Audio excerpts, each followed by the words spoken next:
evening, everyone. My name is Alfredo Cachaj, and on behalf of the Sunfest committee, I would like to welcome you all to this very special TV Sunfest Connected session where we'll be celebrating Black History Month. This session is made up of two components. The first one is a special panel presentation where panelists will be discussing Canada's musical landscape. And the second portion is a special performance by this incredible singer from Vancouver, BC, Krystle Dos Santos.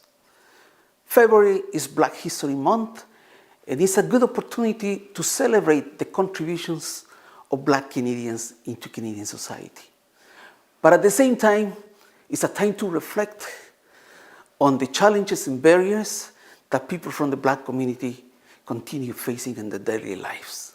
And that's why we have invited these incredible and distinguished panelists to discuss some of these issues, including David Cox, who has an incredible experience in marketing and promotion of artists, and who's based in Toronto with his own entertainment company. Ex Miranda, an incredible West African Canadian singer, songwriter, rapper, and poet who has been making her presence in Toronto and beyond with his unique performances and unique presence. Gary McCauley, who is a highly musical producer, entertainment consultant, singer-songwriter, who grew up here in London, Ontario. And of course, Krystle Dos Santos, who, as I mentioned, she is from Vancouver, an incredible multi-winning award singer of soul, jazz, and R&B. And this panel is going to be moderated by the incredible Dalton Higgins, who is highly regarded as a publicist, journalist, musical presenter, and also is the author of several books, including Drake's biography. So, ladies and gentlemen, we are so excited about this discussion. Please try to be as active as possible at the end of the panel with your questions, that the panelists will be more than happy to respond to them. So it's my honor now to introduce you to Dalton Higgins. Dalton, it's all yours.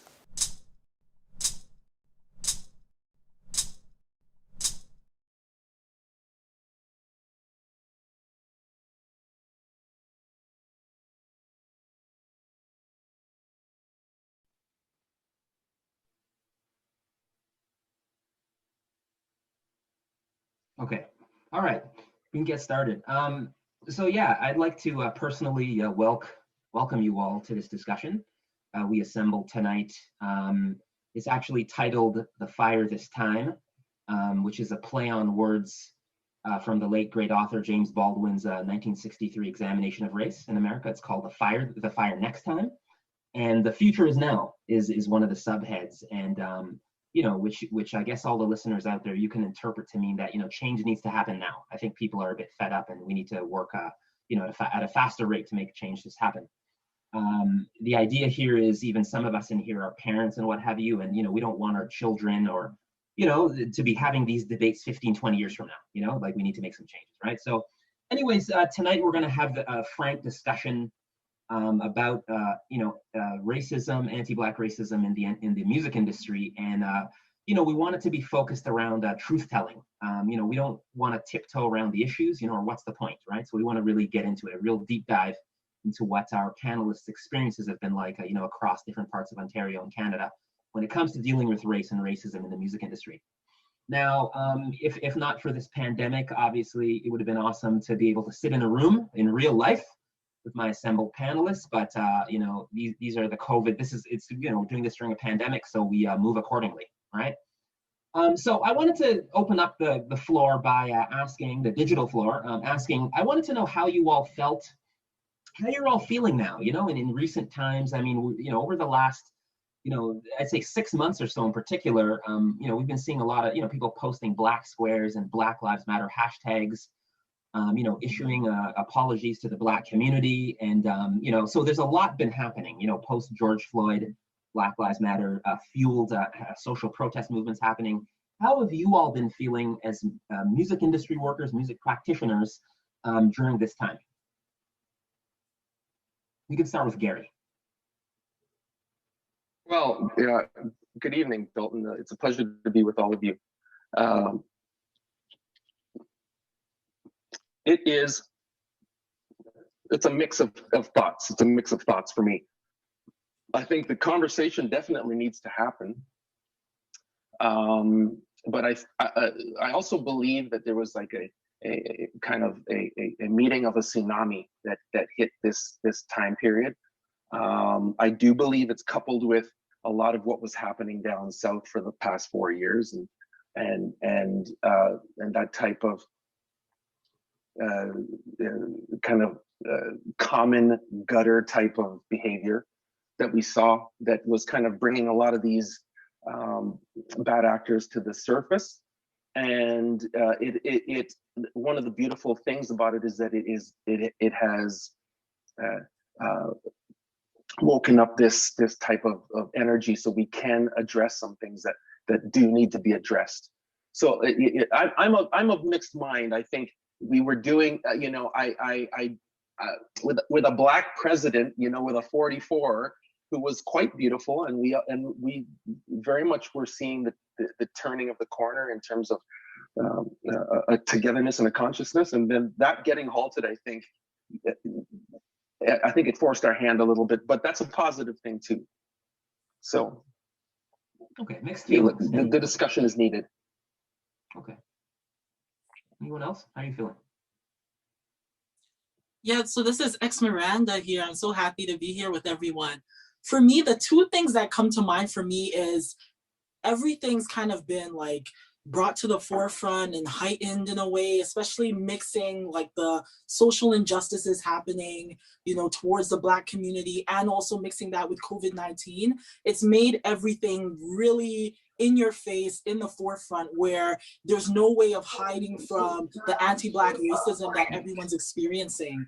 And from my point of view, there's like it's kind of like a two-pronged approach, where there's a lot of, like action taking place, like organizations and like, music companies and everyone in the industry pushing for amplifying Black voices. But at the same time, a lot of that is mixed in with like performative action that doesn't really reflect, the true policies or practices of a lot of these like different like organizations and music associations and all those good stuff. But at the same time, as artists, it gives us an opportunity as well, where there's room for us to kind of pounce on the performative action that's happening right now, where we can actually leverage that to get different opportunities in this specific moment. So for me personally, as a rapper and a woman in hip hop, specifically in Canada and Toronto specifically, I noticed that there's a lot of attention and a lot of kind of like a focus on Black artists because of the performative actions happening. So it's something where for me personally, I'm like, okay, let me see how much I can milk out of this before it disappears. So it's kind of like, yeah, catch-22 there. Okay. You said something interesting, before it disappears. Okay, and I'm gonna come back around to that. Krystle, David, are you feeling jaded, cynical, hopeful? Krystle. All of the above. Am I allowed to say that? I think it's thank you for having me. It's so great to be here. I am the only West Coast representative here. So I think I will both mirror and also have my own very unique experiences here in the Vancouver area. I have had the busiest Black History Month of my entire career, and we're in a pandemic. If that doesn't tell you the reflection of what's going on with presenters or with that sort of performative action. However, I don't want to call it totally performative, because again, you have to tiptoe really quite carefully and that's where I think I feel uneasy and my heart feels uneasy in being able to fully trust that change is happening, or as to whether or not this is just a temporary enlightened moment. Because I've been hired by the theaters or by the groups that are hiring me again. However, now it's more, now it's in abundance, now I'm really celebrating you, and it's like, okay, I'll take the work. But so the week of George Floyd's death last year, I found myself being super emotional, and I was talking to people every day on a Instagram chat as sort of my therapy slash, a way to publicly share everyone's experiences. And I found myself one day just coming to tears because I was like, I don't know what this is, but it feels so different. And now fast forward, not quite a year later, yeah, like I said, I feel a shift. I'm cautious of the shift, but I'm riding the wave. Riding the wave. I like that. Riding the wave. Hey, Dave, what are your thoughts? Yeah, I think I feel what everybody else feels here, but at the same time, I feel like every day is different. Because some days I'm friggin' exhausted at the constant like holding people to the fire. And then other days it's also like holding other people. And other days it's also supporting other people. It's can be a lot, you know what I mean? But I also like it. like that's the funny shit, is like it feels like this whole world is being turned upside down, and it's actually on all of us to actually turn it into how we want it to be. And it's not as easy as me just saying that, but I feel like there's a lot more people listening. Now the task at hand is actually holding people to the work. And the work is the biggest thing. Last year when as you know, Dalton, I did a roundtable discussions around anti-Black racism. One of the biggest things I walked away from that was like, there's not enough of us in the music industry that actually sit at the tables.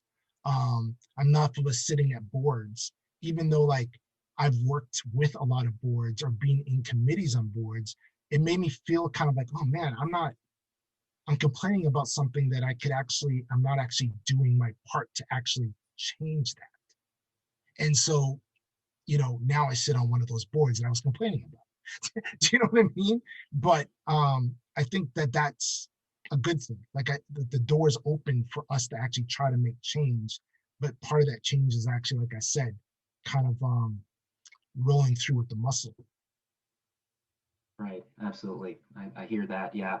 So yeah, no, this is interesting because yeah, just hearing this kind of mixed feelings, like on the one hand, the vast majority of you all are saying you're feeling a bit hopeful. There's never been busier during Black History Month, and they're all, I'm on boards now. I'm getting gigs that I never seen before.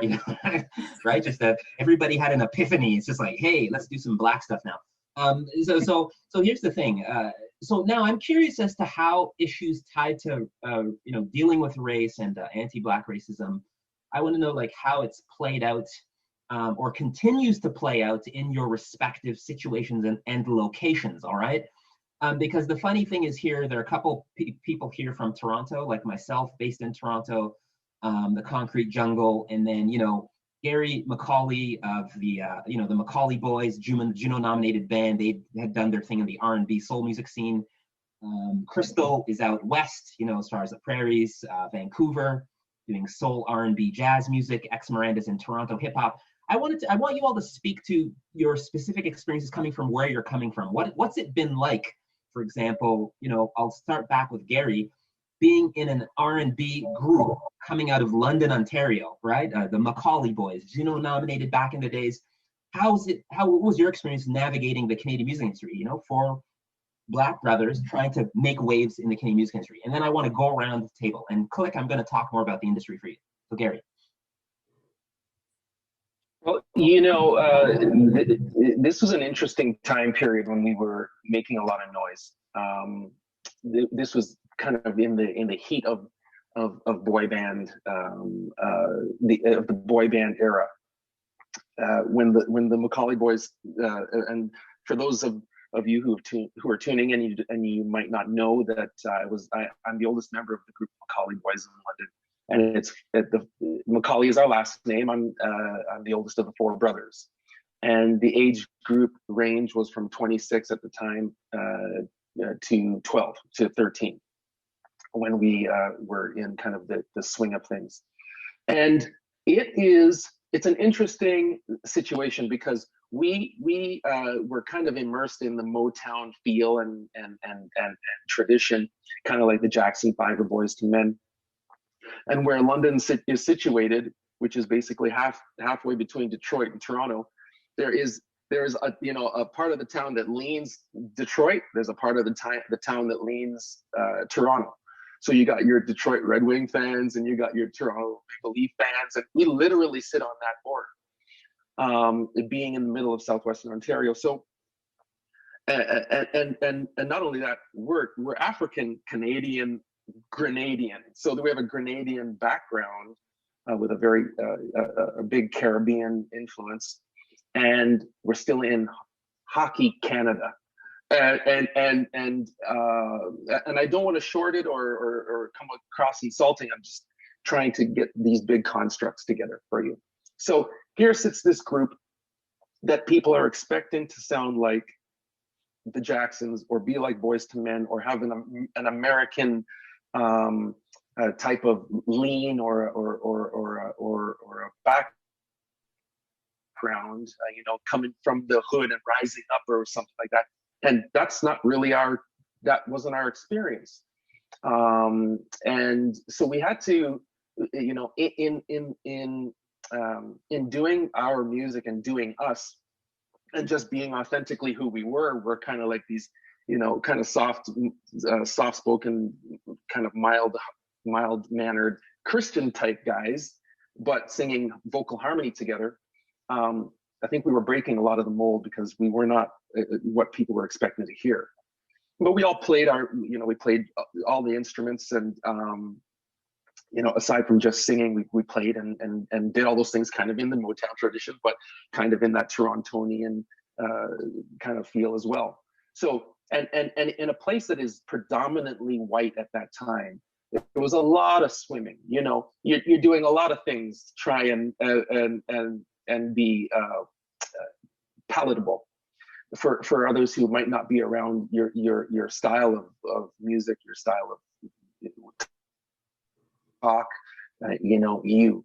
So that's the beginning of it, and we can dive in more. But there were some neat things that we did that kind of helped us. That kind of helped ingratiate us to the public, like doing a mall tour right across Ontario, where many people get a chance to see you in one shot, and you get to be in front of many people, and they get to see that you're not, you know, as you're not as hard to take as they might think, or when I say palatable, right?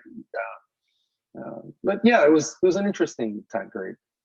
Okay, Miranda, you know, as a you know, Black female rapper, wordsmith, you know, based in Toronto, what has your experience been? You know, as we talk about issues around trying to navigate, you know, sort of anti-Black racism in Canada in general, but in Toronto in particular, what's your experience been like? Definitely. So for me specifically, being a dark-skinned Black woman with like 4C textured hair, not like a small person whatsoever, size-wise, it's been like very complex, like trying to navigate the hip-hop space, just because I believe hip-hop is an art form that kind of like magnifies whatever is hidden within society. So whenever you're listening to hip hop, you hear all the concepts, and a lot of times there is kind of a reflection of like the patriarchy and the anti-Black racism and like all of the colonial practices within society. So that's reflected within the music and hip hop and within the space in general. So for my experience in Toronto, a lot of times with these social media platforms, I would constantly get attacked for my hair. And these are like Toronto-centered music platforms. A lot of times I'll be made fun of in different ways, relating to having Black features and all these other things. And that's something where it's been like a constant battle, having to decipher through like a lot of the misogynoir that's within, you know, the space of hip hop, and oftentimes experiencing that anti-Black racism that usually ends up being perpetuated by people that look like you because of their experience within society, and kind of like having to overcome a lot of the struggle. A lot of times people end up like perpetuating those same things that we're trying to avoid on you. So for me personally, as a Black woman, as a hip hop artist, trying to expand and grow her fan base, it's been a situation where I found myself looking outside Toronto in order to succeed, because with the music I produce right now, I create a lot of music that has very kind of like old school, like metaphors, heavy sounding hip hop mixed with funk, jazz, and all these other different styles, Afro beats that a lot of times don't fit the current Toronto sound. And when I say Toronto sound, I'm kind of referencing like the Drakes and the Tory Lanez and that kind of space of like what hip hop sounds like now. So I find myself having to go to other countries, basically, when it comes to looking for a platform. So for me, one of the things that's been really helpful for me to grow is utilizing social media like TikTok and getting on there and being able to find my tribe. And like, unfortunately, a lot of times I'm avoiding Toronto a lot of times because of all like the negative backlash. And I feel like that really stems from the anti-Blackness and a lot of like the misogyny, and basically that intertwining with anti-Blackness and making it difficult for me to be able to shine through. So it makes it where I have to kind of figure out loopholes and different strategies in order to push further and not end up letting society dictate the music I create and how I want to present myself or express myself. Okay, great. Yeah, and I like that you're speaking to the complexities. You know, it's not such a simple, you know, it's anti-Black racism coupled with there are a bunch of things going on, right? Colorism, body image, misogyny, a lot of things. Okay, and we'll dig a little deeper into that. Krystle, our West Coast token West Coast panelist. No, but not token actually. No, I shouldn't. I'm being silly, but yeah. What is your experience been like? Can you sort of help educate us, sort of Ontario-centric panelist moderator, on what is going on the West Coast? What's your experience been like? You know, as a Black woman, that performs soul, R&B, jazz on the West Coast.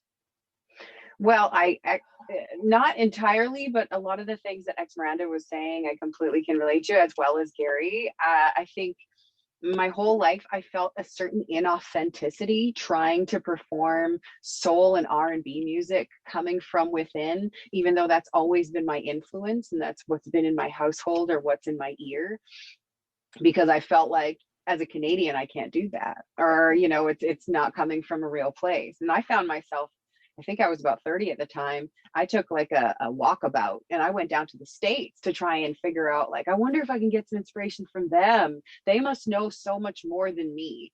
And what I gained from that trip was the knowledge that it's all within myself. And that took me so many years to discover, even though I had recorded a couple of albums even before that had happened. But I wanted for my third project to really be what I thought was authentic. So I think growing up in the West Coast with performance of this kind of music, I still, to a certain extent, but certainly not like I did when I first started, feel a sense of dis-ease and in the sense of, like I said, trying to produce or find a producer or find the right studio or the musicians to express what it is I wanted, especially as a singer who perhaps couldn't articulate all of the things. And I had not a lot of people to relate to or look up to. So in terms of like mentorship, there was a gentleman in Edmonton, Marlon Wilson, and he is the one who guided me to, apply for a Western Canadian Music Award or go after some grants to fund my projects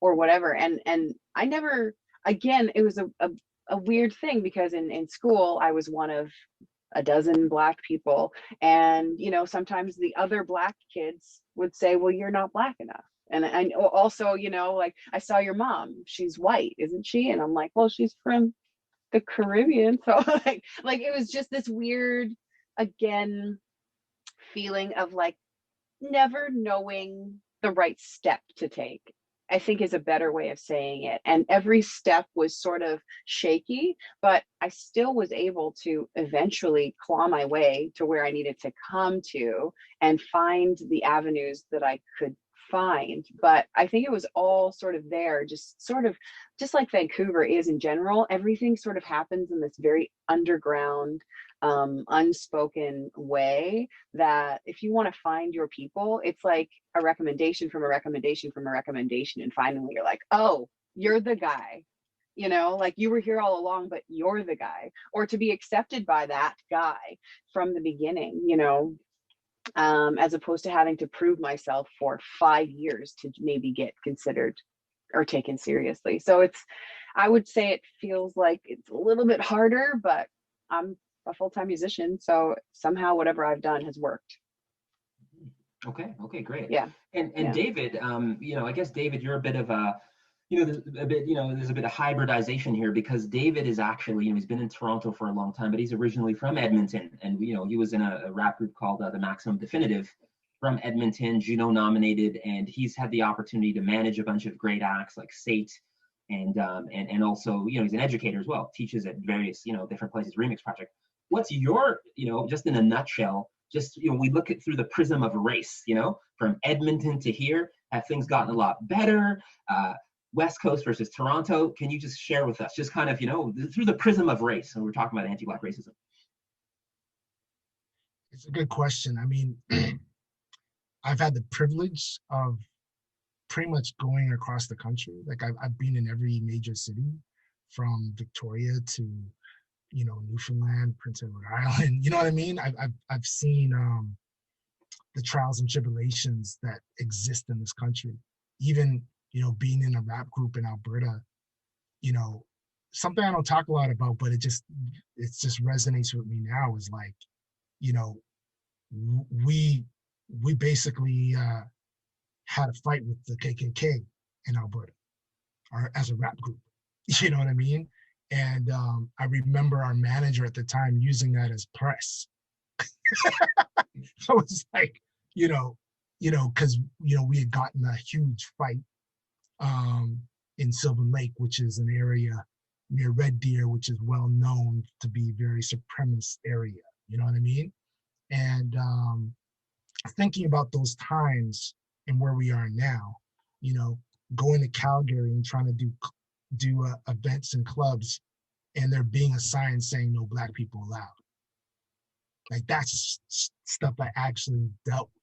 You know what I mean? Having the privilege of going to Halifax, and shout out to Papa Grand, taking me to North Preston and teaching me and showing me around, the Black communities that exist from hundreds of years there. You know what I mean? And then hearing stories all the time from artists like everybody here, speaking about their trials and tribulations that they've had to deal with being accepted, because that's really what it comes down to in some shape or another. And it's funny that the anti-Black racism that accepted sometimes is amongst ourselves, but it's also probably amongst ourselves because of the bullshit that's being put in front of us to get around. You know what I'm saying? And I think, like, to bring us forward to where I feel we are now, I think we have a lot more going for us than when I think of back, 30 years ago when I was dealing with some bullshit. You know what I mean? And I think part of that is because there's a lot more people in positions to not take the bullshit. Like, I actually feel we have a lot more supporters and a lot more people that are willing to speak up, stand up. And in the last, almost a year now, it's so interesting to see how our industry has all kind of like, oh, this really does exist. And now we really have to talk about it, and talk about it in a different way, and get involved in a different way. And I think it's amazing, but I also don't think that it's something that we should take lightly, or just let it happen like it's a breeze in the night. Because it is too easily for people just to kind of like put a stamp on something and say, I did it. When that's like what we're talking about in terms of race and what is happening in our country and in the world overall is way more deeper and complex. And it's not something that just will ever go away, because there will always be some people that just don't get it. You know what I'm saying? So that's how I feel. Like, I do feel hopeful, like you said earlier, And I think that there's a lot of things that are changing to get there. And I think that we're going in the right direction. I don't know how fast we'll get to like the best places that we all will be like, oh, it's fucking perfect now. You know what I mean? But like I said, I feel like it's in the right direction in some shape or another. Okay. I'm going to take off on that point, actually. Because, Dave Click Cox is essentially telling us that, back in the days, and that's not that long ago, he's not that old at all. He's a young guy. He's like a 70s born, that his band, his rap group got into a fight with the Ku Klux Klan. Okay. And this is not that long ago. Okay. His rap group. Okay. So crazy. Now there's this African proverb that goes, he who feels it knows it. All right. And we can remix that to be more inclusive. She who feels it knows it. All right. What I want, and then I'm going to come back to Click. What I want my other three panelists, I want you to sort of give me an anecdote, or can you share a tale with our listeners out there when you knew that something was just not right? Like something that may have happened to you on your career journey where you suspected that anti-Black racism must have played some role in the end result. Okay, comparable to what Click just did, because he's saying, hey, we got into a fight with the Ku Klux Klan. This is ridiculous. Can you all share like some kind of situation where you're like, whoa, okay, there's some racism in the air here, clearly, while you were on your musical journey? Gary. Yeah, I mean, Dalton, I'll pick one that just comes to mind. I mean, I could give you a list of things that I've seen or perceived, and as my parents had taught me to kind of just let things roll off, ignored almost, or you'd done the tap dance around, and that's what as I talked about earlier. I'd written many songs when I was younger, and lyrics, the production, music, the arrangements, the whole thing, kind of like what's happening today when someone would have their own studio and make the whole thing. But back in the day, that was not a common situation. People would have a songwriter, a producer, an engineer, and that kind of thing. I was fortunate enough to have the skills to do a lot of that stuff, to put those things together myself.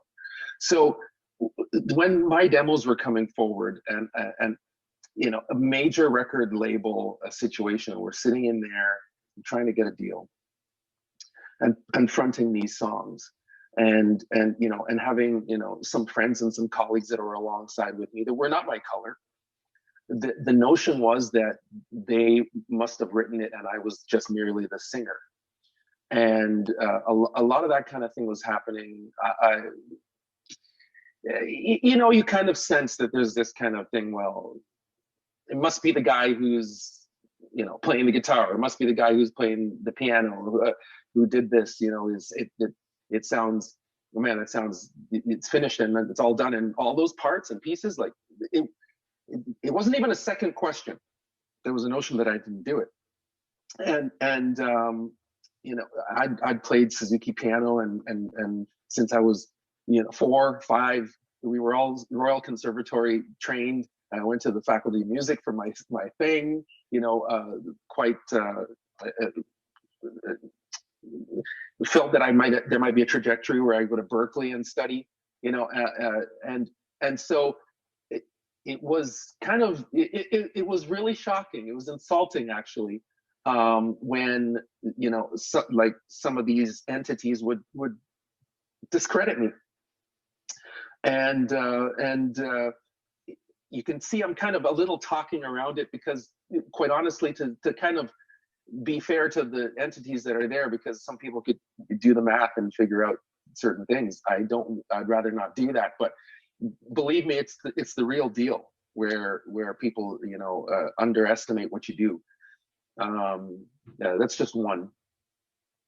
Right, yeah, because we can all come up with like top 10 lists. So yeah, thank you for sharing that singular anecdote. Let me jump over to Krystle.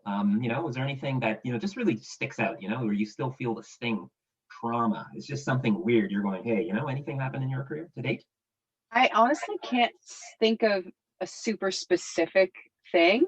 I'm also a part-time actor. Also, I'll kind of share an anecdote from there, but generally with music, I think I've had this feeling of like, what am I doing wrong? And I'm sure I've done a million things wrong, but I think there's this overarching feeling of like, how come this person's getting further and that person's on the radio and this person's getting an award and that person's signed to this record label? How come I've gotten nowhere or not as far? And I think that's one big umbrella of a feeling that I've had in my career. And it's like, well, I'm not trying to talk myself up here in the slightest, but I've won awards for my albums and I've been nominated for anything that I've ever made and put out in public. So obviously there's some sort of critical ear that's saying you're good enough. But then in terms of booking or signing or whatever the other cases may be, it's like, well, what else can I do? You know? Very quick anecdote. I was in an audition room auditioning with a myriad of other women culturally. And this cameraman and the associate person were sitting there, and we had to do the action twice. So we step up, we do the action. I think it was like a silly song, and we step back down. And I, for some reason, in watching everybody else, was mesmerized. I come up, I do mine once, and I step down, and I forget to do it the second time. And he goes, he knows my name. The cameraman says, Shaniqua, you got to do it again. And my heart literally stopped in that moment. But the thing that hurt almost more was that when I told my partner, he didn't get it. And I had to teach him in a moment of hurt, you know? And those are the things when I try to relate, like I said before, I feel like I'm, you know, manning this path and trying to create my own new thing. It's the relatability that sometimes makes you feel like you're on an island where you can't even say something really uncomfortable happened to me today, but then you have to go through the steps of trying to explain why it's uncomfortable, why the history of it's uncomfortable, why this, you know. And it's just such an interesting thing. And I know that's a bit bigger than just music, but for me, that was one incident where I was like, oh. And so anyways, my agent contacted the casting people and he was reprimanded, but also a silly excuse came up where it's like, he's just a jokester anyways, so what do you expect? Kind of a thing. So barely a slap on the wrist, not even, right? So there's so many instances in life, I wouldn't even just put it into music, that I could probably, again, laundry list. Yeah, totally. It's interesting too, before I jump over to Ex Miranda, you know, you're also referencing this, there's this conversation we're having on Facebook, you know, just this idea of Black or racialized, or let's just say Black people having this feeling, you know, across disciplines, across genres, whether you're working in theater, film, music, drama, it doesn't, visual arts doesn't matter, but I have to be, you know, and sometimes we hear, you know, we were taught that, we were teaching our kids, or I'm not teaching my kids that, but you have to be 10 times better than, you know, this white guy to yield half the results, you know. Very awkward, you know. I'm hoping, you know, yeah, we want to lose that feeling, you know. I have to be 5 times better than, you know, a mediocre white guy. Like, that's ridiculous. It's ludicrous, you know, to get 1/2 the results. Anyways, Ex Miranda, do you want to share some sort of you know, tale anecdote? You're a storyteller, you're an MC, you got crazy stories, you know what I mean? Like, she's a wicked MC. Definitely. Yeah. Thank you. I appreciate the compliment. Yeah, so definitely I have a couple, but some of them are kind of like overlapping with what everyone else has said. So I'm going to try to like shift it to an example that hasn't been shared, but I've been on a couple of the different arts councils and some of the juries for basically funding and relating to that stuff. And I couldn't help but notice a lot of the times whenever there was any person whose project or art was brought forth, most of the time I would constantly see low scores for Black artists who were actually doing Black music. And I would constantly notice that, but when it's Black music done by white artists, they would get all the marks, and especially in hip hop. And I noticed that where I would be like reviewing different grants and actually see that, okay, there's a number of hip hop artists. I would deliberately look for Black artists within the applications. I would find a couple. And then when it would actually be time to go to actually review with the rest of the jury, everyone who is actually Black, presenting Black music, specifically hip hop, would be way at the bottom. And majority of people who are hip hop artists but are white would be at the top. And I noticed a trend in that happening. And I brought it to the rest of the jury that, hey, these artists that I selected are doing really great jobs in hip hop. They're doing all these different cool things. But I noticed there's a trend of Black artists doing Black music at the bottom and white artists doing Black music at the top, right? And the one thing that I kept on hearing people say is like, oh, it's too commercial, it's too commercial, it's too commercial. And that kind of became like almost like, it became like a really offensive. People constantly pointing hip hop as too commercial, when at the same time there's white artists who are being funded in major ways, and especially people who are doing like maybe classical music and other forms of music that music is actually older than hip hop and has actually been around and is considered fine classic art. And those people are being funded without a batting of an eye. But when it comes to hip hop, for some reason, especially when it's from a Black person, there's a lot of extra critique and an extra almost like chastising of the music. And this was something where it really offended me. So I had to like constantly bring that forth constantly throughout the application processes. So that's something that just stands out to me, how there's so many different things that come to play to actually, like penalize or somehow like other Blackness and Black music in whatever shape or form it comes. Right, totally. Yeah, that happened to me once, actually. On the same doing the jury for a rap group named Point Blank. I'll never forget this, because at the time they had a huge, like, everybody in the city knew who Point Blank was. And I'm on a super jury, and I just remember the room being like, oh, we can't fund this. And like, why? What's the problem? Well, what they're talking about. Like, again, all of a sudden it had to do with other opinions that have nothing to do with the music. It had to do with their own personal biases they have. And that was where I had to kind of point them out, saying, and the one person that was really against it, I basically just had to be raw dog and be like, yo, if you don't fund this, anything you bring up, I'm going against you. I'm like, if you don't say yes to this, I'm saying no to everything that you say yes. So that's how it's going down, Luckily, he went along with it and they got the funding. But that's the type of shit that, we're dealing with sometimes, Right. And the interesting thing too, even to back to X Miranda's point, also too, we'll notice that in the industry, or it reminds me of like the Grammy Awards. It seems like it's been canceled by a lot of, The Weeknd didn't get nominated. Drake says it's irrelevant.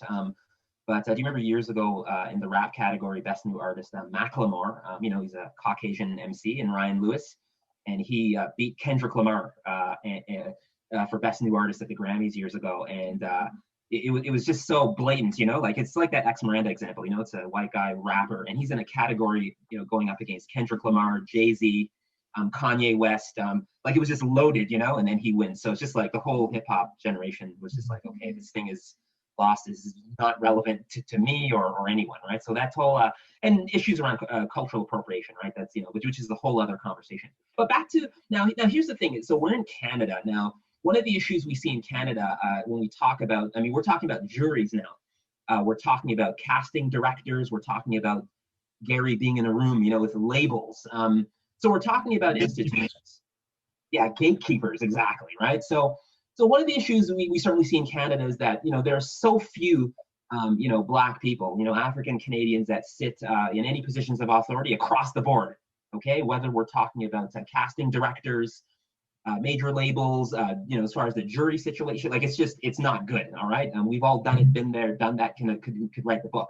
And that's been the elephant in the room for decades. Now, what do you have to say to that? I see companies now, there's not a month, or I say bi-monthly, every couple weeks that goes by where, hey, okay, we've now hired, a Black person to do something or another. I don't know if it's to appease the critical masses or the Black community in Canada, not quite sure.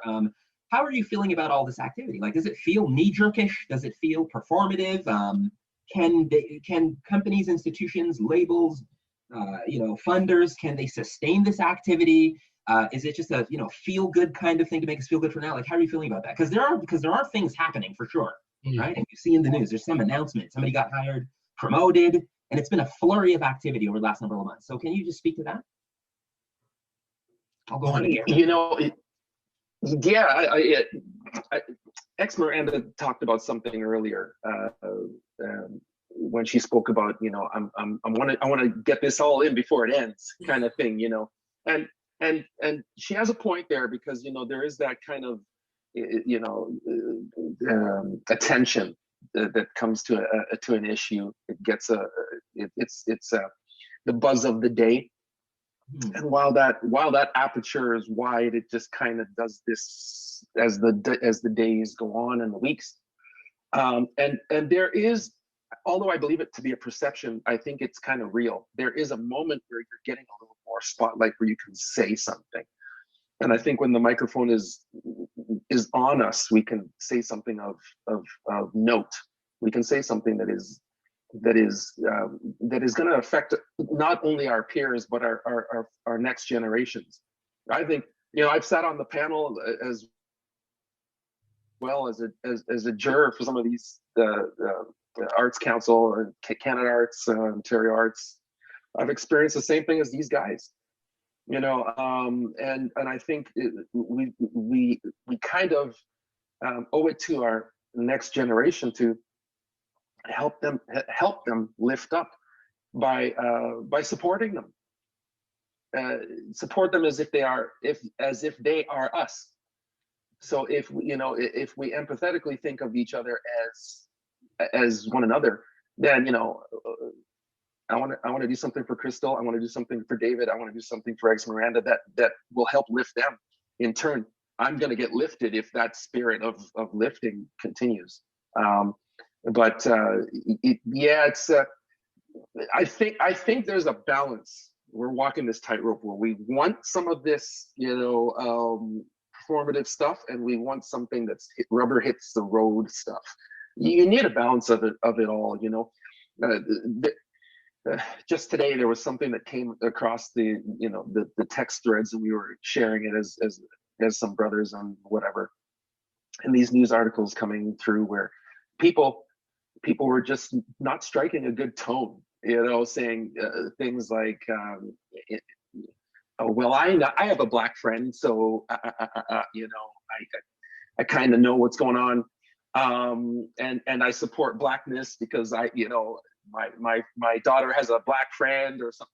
And listen, these were publications going out to try and do this kind of reach out, and I think in my heart, what I think is happening is we have to nurture some of this, our friends and people who are trying to reach out, and just gently let them know this is not the way we really need it. We need your support, but there's a way that we can do it. I don't think we should be shoving it away. Any expression that wants to help, we should try and nurture it. Yeah. So, and here's the thing, and Click, before you jump in, like it's kind of like what I want to know from you all, because we don't have too much time. I'm going to take a couple questions, but like, what are some actionable steps that need to be taken to ensure that there's meaningful change? Like, you see what I mean? Is it kind of like, okay, we have a Black staffer now. Like, what do you from your different points of view, frames of reference, what actionable steps need to be taken? Yeah. What I believe is not. See, I hear where you're coming from, Gary, and I somewhat agree with you, but I also disagree to a certain degree, because I'm not really for the performative space. I think performative takes up space of real action. Like, if you're going to put somebody into a role, into a position, or give somebody a space, you have to give them the power to actually make change within that position. Don't just make it performative to be like filling up a box or checking a box. It has to be productive, that actually moves the narrative forward in a long-term basis, not for a short-term blip or whatever the case is. And I think that things that, like, for example, with Big C taking on a new job, a colleague of mine taking on a new job at Universal, being given a director role and saying, hey, we want you to actually run this Black department. And then he's actually going out there hiring people so that they can actually run campaigns, marketing campaigns from a Black voice and through the Black lens is super important. That to me is not performative. That is actually, how do we make a long-term thing happen? The thing is, to answer your question, Dalton, is like, where is this, where do we still see gaps? The gaps to me is there's a lot of spaces we still do not exist in. We still don't run like radio. We don't have somebody who's running the shots there. We still don't have people running booking agencies and booking our bands. We don't have, there's so many spaces, like magazines, editors, there's so many spaces where we do not exist. And through the narrative is not told through our eyes or through our own perspective of what we want for ourselves. They're told through somebody else. You know what I'm saying? And they might pull us in and pay us to do the gig, but that's not really empowering us in a bigger level. You know what I'm saying? Yeah. Filling those gaps, very important point. I'm going to take Krystle and X Miranda. Yeah, because booking agents, I can tell you, as a former music presenter, nowhere to be seen, in Canada, like Black booking agents, right? At all the agencies, places like, publishing. There's just a whole, where we just don't exist. Our existence is scant to non-existent, so those gaps definitely need to be filled. Krystle, actionable items, what needs to happen? And let's take an aggressive approach here. What do you see that needs to be happen? Western Canada, Canada in general. Krystle Dos Santos. I was going to echo what David was saying now and before, where we also have to take some of these things that appear to be performative, but take action ourselves. So maybe starting our own agencies, maybe, doing something that's a little bit bigger than us, even though it might be terrifying and scary. I think that's a massive actionable thing, and supporting each other and creating community and support, like Gary was saying, as opposed to competition. I remember feeling so competitive with a similar-ish artist from home. And what's the point? We're very different. We're such individual people. We could have been twin sisters and still so different that we should have been regarded as individuals. Do you know what I mean? So I think taking what the performative actions are and pulling in the action ourselves and building these massive communities together, I think it's one massive thing. I think to echo what other people have said, like you said, you were a presenter. I did some touring, and it's through the showcase circuit. It's a lot of the same demographic who are presenters. Like, we have to offer those positions to different people from many different cultural places. I had a South Asian presenter, and she was night and day different than any other presenter I had had. And her purpose and her work that she had done for her community was so incredibly obviously different that I think having an outside view, and knowing what different communities and different cultures can bring. It can be Black. It can also be a lot of other things that will also add to the tapestry. I come from a very multicultural background, so I'm just saying that because I'm South Asian and Asian and Portuguese and all of these things. And I think, like, we have to also celebrate a lot of the minority, not saying that because I appear as Black, I'm also so here for that. So I don't want that to be misconstrued. And then lastly, I think it's just, I guess to summarize it, it's just taking the bull by its horns and making sure that we are doing that much more for outside of us rather than just trying to survive and stay alive ourselves. I think we just, in any instance, a strong community is one that sticks together and that brings each other up. Very good. And that's a great point. Build this idea of building your own table, right? That's a school of thought that I've built my own table. So I'm not sitting here pandering, cowering for that's not how I work. X Miranda, what needs to happen? Let's take a Judas and the Black Messiah approach. I need an aggressive approach. Yeah, because for me, I'm honestly all about the money. So one thing that bothers me so much is a lot of these arts councils when it comes to Black art, they really scrutinize and like control it. And even there's sometimes where even when they're giving you money, and I've had this experience with a specific granting body, I won't mention their name, but I actually got a grant. They spoke to every single partner I had in order to verify if what I was doing was really happening. And that was so anti-Blackness to me, because I was like, oh, I'm doing a women in hip hop project. I'm a Black woman trying to organize this all Black women-led project, and you're going behind my back, calling all my partners to verify if what I'm doing is real. And that's something that specifically needs to be checked when it comes to Black artists. Trust artists with money. Don't just try to like do these mentorship programs, oversee everything as if like we need like holding a hand, right? And another thing too, I really want these granting bodies to understand that the Black experience is separate from diversity and inclusion. You can have diversity and inclusion principles and all of that, but the same way that there's Indigenous related grants that are separate, there needs to be Black grants, because our experiences are totally different from every other community and race, right? So when you lump Black people within the sphere of inclusion, we lose, because what happens? People from the Asian community are way looked at as a model minority and way above us when it comes to these granting processes. And we end up at the bottom with nothing, right? So there needs to be that parity where we're actually brought to the same level. In addition to that as well, there needs to be pay equity across the board for artists. Like we're even mentioning people being hired in various positions.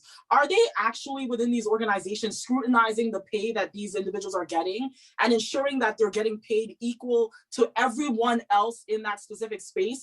And then there needs to be equality when it comes to hiring anti-Black racism consultants or diversity and inclusion consultants, whoever they're hiring. These individuals need to be an equal level with the CEOs and running things at the top in order for change to happen, because change doesn't happen from the bottom.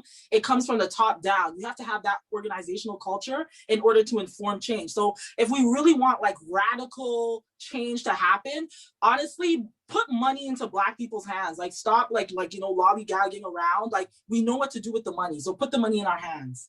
Yeah, totally. I second that notion. They need to hire her right now. All those funding bodies that are trying to figure out how to get the money in more people's hands, especially within diverse audiences.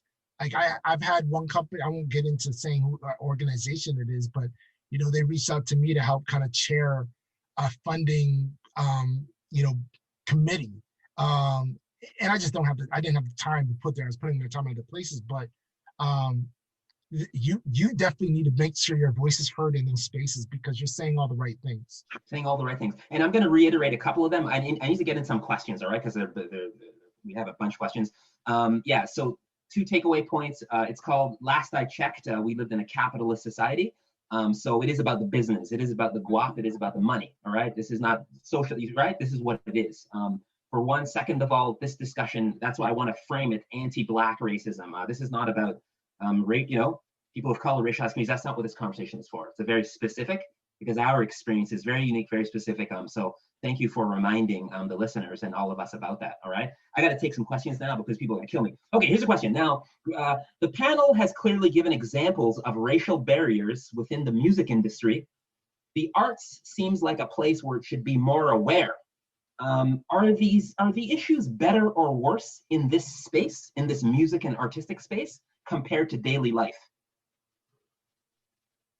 Right? So is it arguably the issues around anti-Black racism in the music and art space, is it arguably worse in this space than it is outside of, in business and politics? And what do you feel about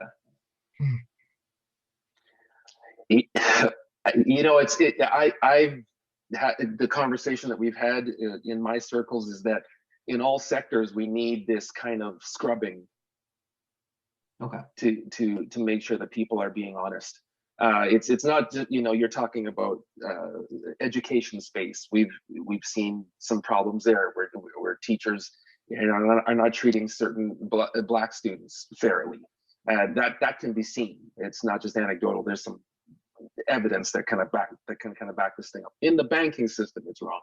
there's some things that need to be kind of figured out there. Housing, we've seen on things like, you know, Marketplace, where, you know, a black person goes to try and rent a place, and a white person tries to go and rent a place, and the person who's renting the place hikes up the price to the black person, you know, and by 50 or 60 or $100. It's in every Or just single doesn't give it to section. them. Yeah, and the question, Right. and the reason this is a good question is because the person who asked the question, they're kind of thinking that, hey, it's music, it's the arts, it should be a lot more freedom of expression. It's not like you're a suit, you know, working on Bay Street or Wall Street. Shouldn't it be more equality, more diversity, more inclusion? It's the arts. It's you know, so the question is, you know what I mean? Like, yeah. Can I mention something? For me, something that comes to mind is like, I feel like the reason why as Black people, it seems like, hey, it's not as bad.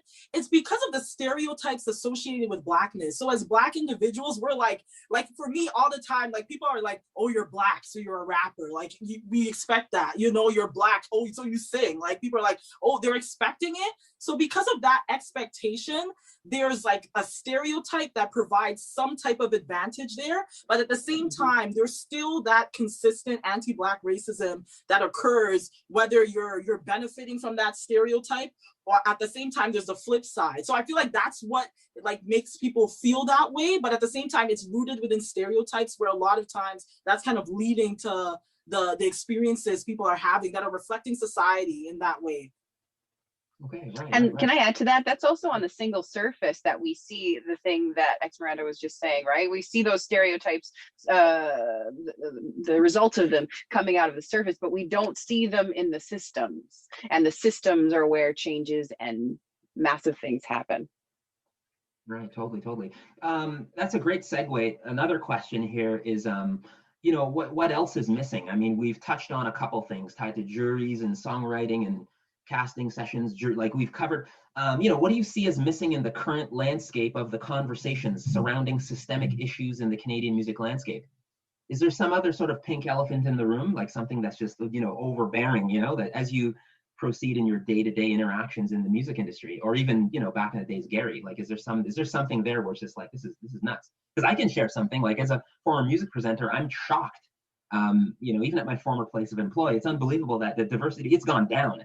It's far less. Even booking agents, you know, there was a guy, Dwight Ireland. He was he was working at Pecan. Yeah, he was working at Pecan. You know, so he was like a black male working at Pecan. And since then, like as far as the major agency, I don't know any black. You know what I mean? And I know all the agents. I know most of the booking agents. I don't know any black guys. Like, there's one female right now, Yvette Angela, who's actually doing some booking, but I mean that's one. Okay, so that's one out of 82. Okay, great, fantastic. Yeah, no, I guess better than nothing, right? So yeah, totally. But is there anything else? Any other issue? You know, they're saying, is there some other systemic thing that you see? Yeah. You know, I love you guys. This is a beautiful panel, and I wish we could talk about it all night long, because I think we could solve a lot of problems. You know, this is a ... situation, you know, till we meet again and further the conversation. But I mean, Krystle talked, Miranda, David, Krystle, there's a beautiful woven thing here when you're talking about what's on the surface and then what we can't see that's covert in the racism, right? And a lot of these things are truly there. They are, because I have dear white friends of mine, who have heard when I'm not around the kind of conversations that other white people would talk to them about when I'm not there.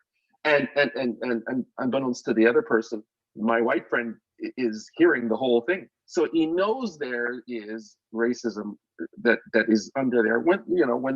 When the black guy or the black gal is not around, we're not going to talk about those things, right? Kind of thing. It is there, but there's the perceived block, and there's the real block, and I think we can punch through it and try and it's a mindset thing, right? So if we don't step forward with the perceived block, we come across a little more sincere, and we can then get sincere brokers working with us. But this thing is so tricky, man. I myself can tell you, it is so hard to come up to answer that question that you just had there, Dalton, because when you talk about systemic, things can hide and you don't know it's there. So you know, it's a good thing. It's a good thing for us to drive the car instead of being driven in it at times, right? How about this? How about this idea around covert? Sorry, David. Yeah. I do think there is a bunch of things that, and part of that is actually like retention and succession within the music business overall. Like in terms of people moving up the ladder, and in terms of people getting into different positions as they grow, as they grow as a career. That is being an area that we have not seen happen at all in this music business.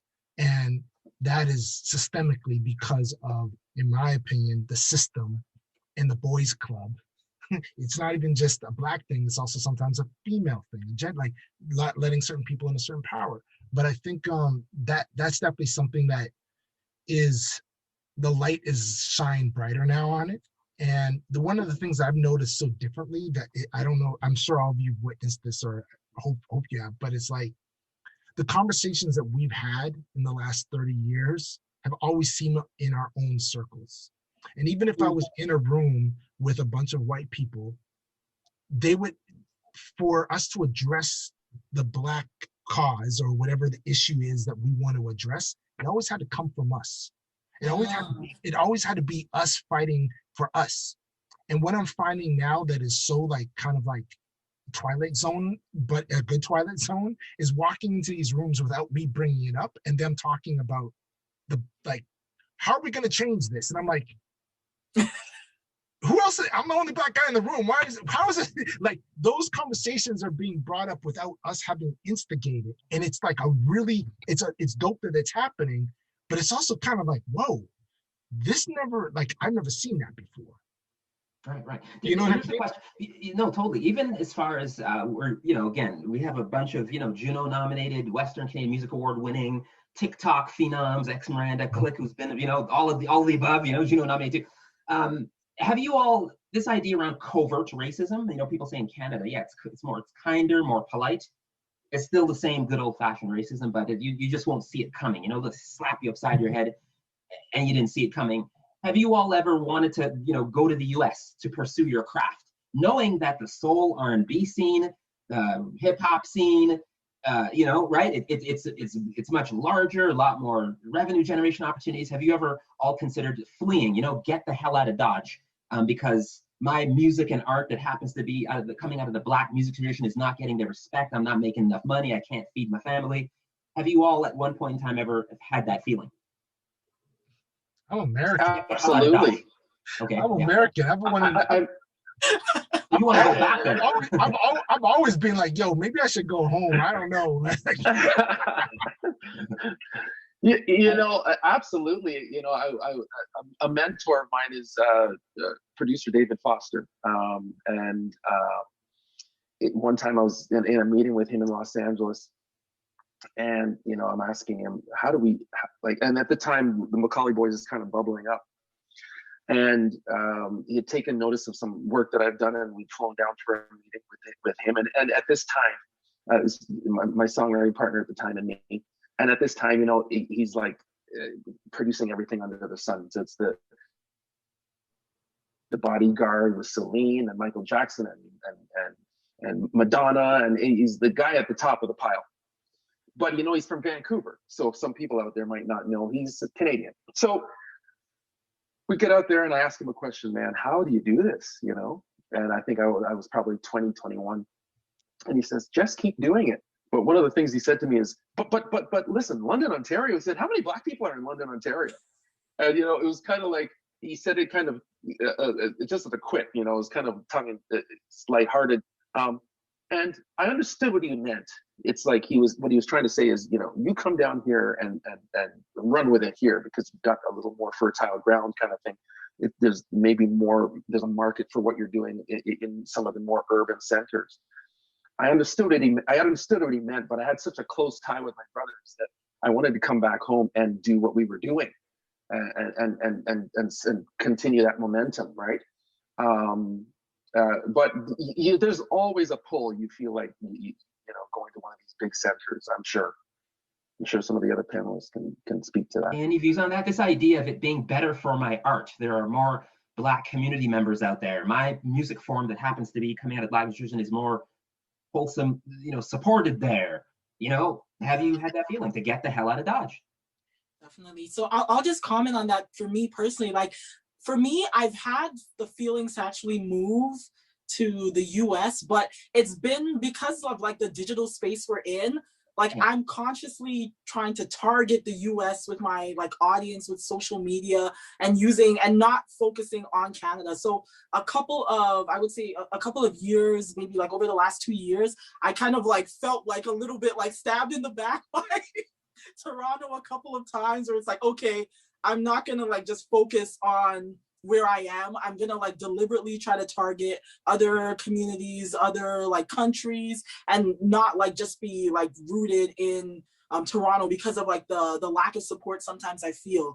And I've noticed with one of the key things, especially with Toronto in general, is they want you to be co-signed by someone else before they actually like support you. And that's kind of like the sentiment where like you need like some major co-sign, or like you need other people to like other countries to confirm that you're worth like listening to before a lot of people actually follow suit. So that's been like for me, like within the digital space, one of the things I'm working through and dealing with, and I'm navigating with. That's good. Yeah. So this idea of social media is helping to level the playing field. Yeah, because we're dealing with exactly. global constituencies. So it doesn't quite so matter where you're coming from, is that you can tap into a world of Mm-hmm. people that enter what you do. And you're doing a great job on TikTok, by the way. Or TikTok. Thank you. Fantastic. Yeah. Krystle, have you ever wanted to like take your hubby and your child and like flee to Seattle or something? Like from leave like Washington. Like what's your situation? If I'm going to be honest, every time I go to Seattle, I'm like, this is a magical place. It's just so different. And there's such a small Black population there, but still you see it. And it's so, so different. I met a drummer who played for a white soul artist, but he was the only Black one in the band. He actually played on my latest album because I connected with him through a concert that way. And he brought me down to Seattle and showed me the world of the Seattle jazz and R&B scene. And I was like, oh, this is so much cooler, but it's because I feel like there are specific places there that are celebrating this style and this kind of music and this race of people, where here it's sort of like, you can get it if you can get it, we'll accept you, but this is for everybody kind of thing. I absolutely, my younger self certainly was hungry for a US sort of escape. Like I said, back in 13, I think I went down to the States and I was like, okay, let me see what else is going on here.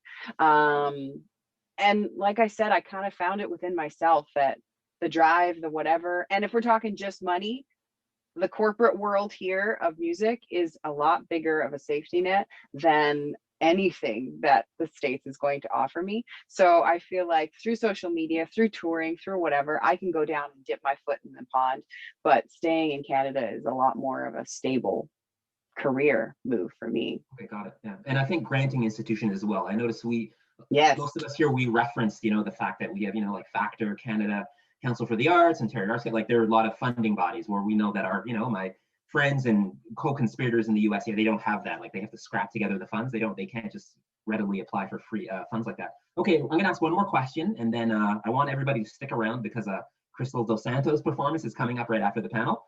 So here's a good question. And there are a lot of questions. I wish we could go on for, a lot of great questions. So this is a question from an audience member. They said, when an institution is clearly using Blackness to virtue signal, is there a way to call them out on it that could result in a productive outcome for the Black community? All right. So most institutions that I'm aware of, they're even clients of mine, it's just like they're announcing stuff, like, hey, there's a Black something happening. And I'm not referring to Black History Month either, just the last 6 months. They've all done that. It's like, I can't think of an organization who I've, client of mine that hasn't done something to kind of say, hey, power to the people. We apologize to you, the Black community.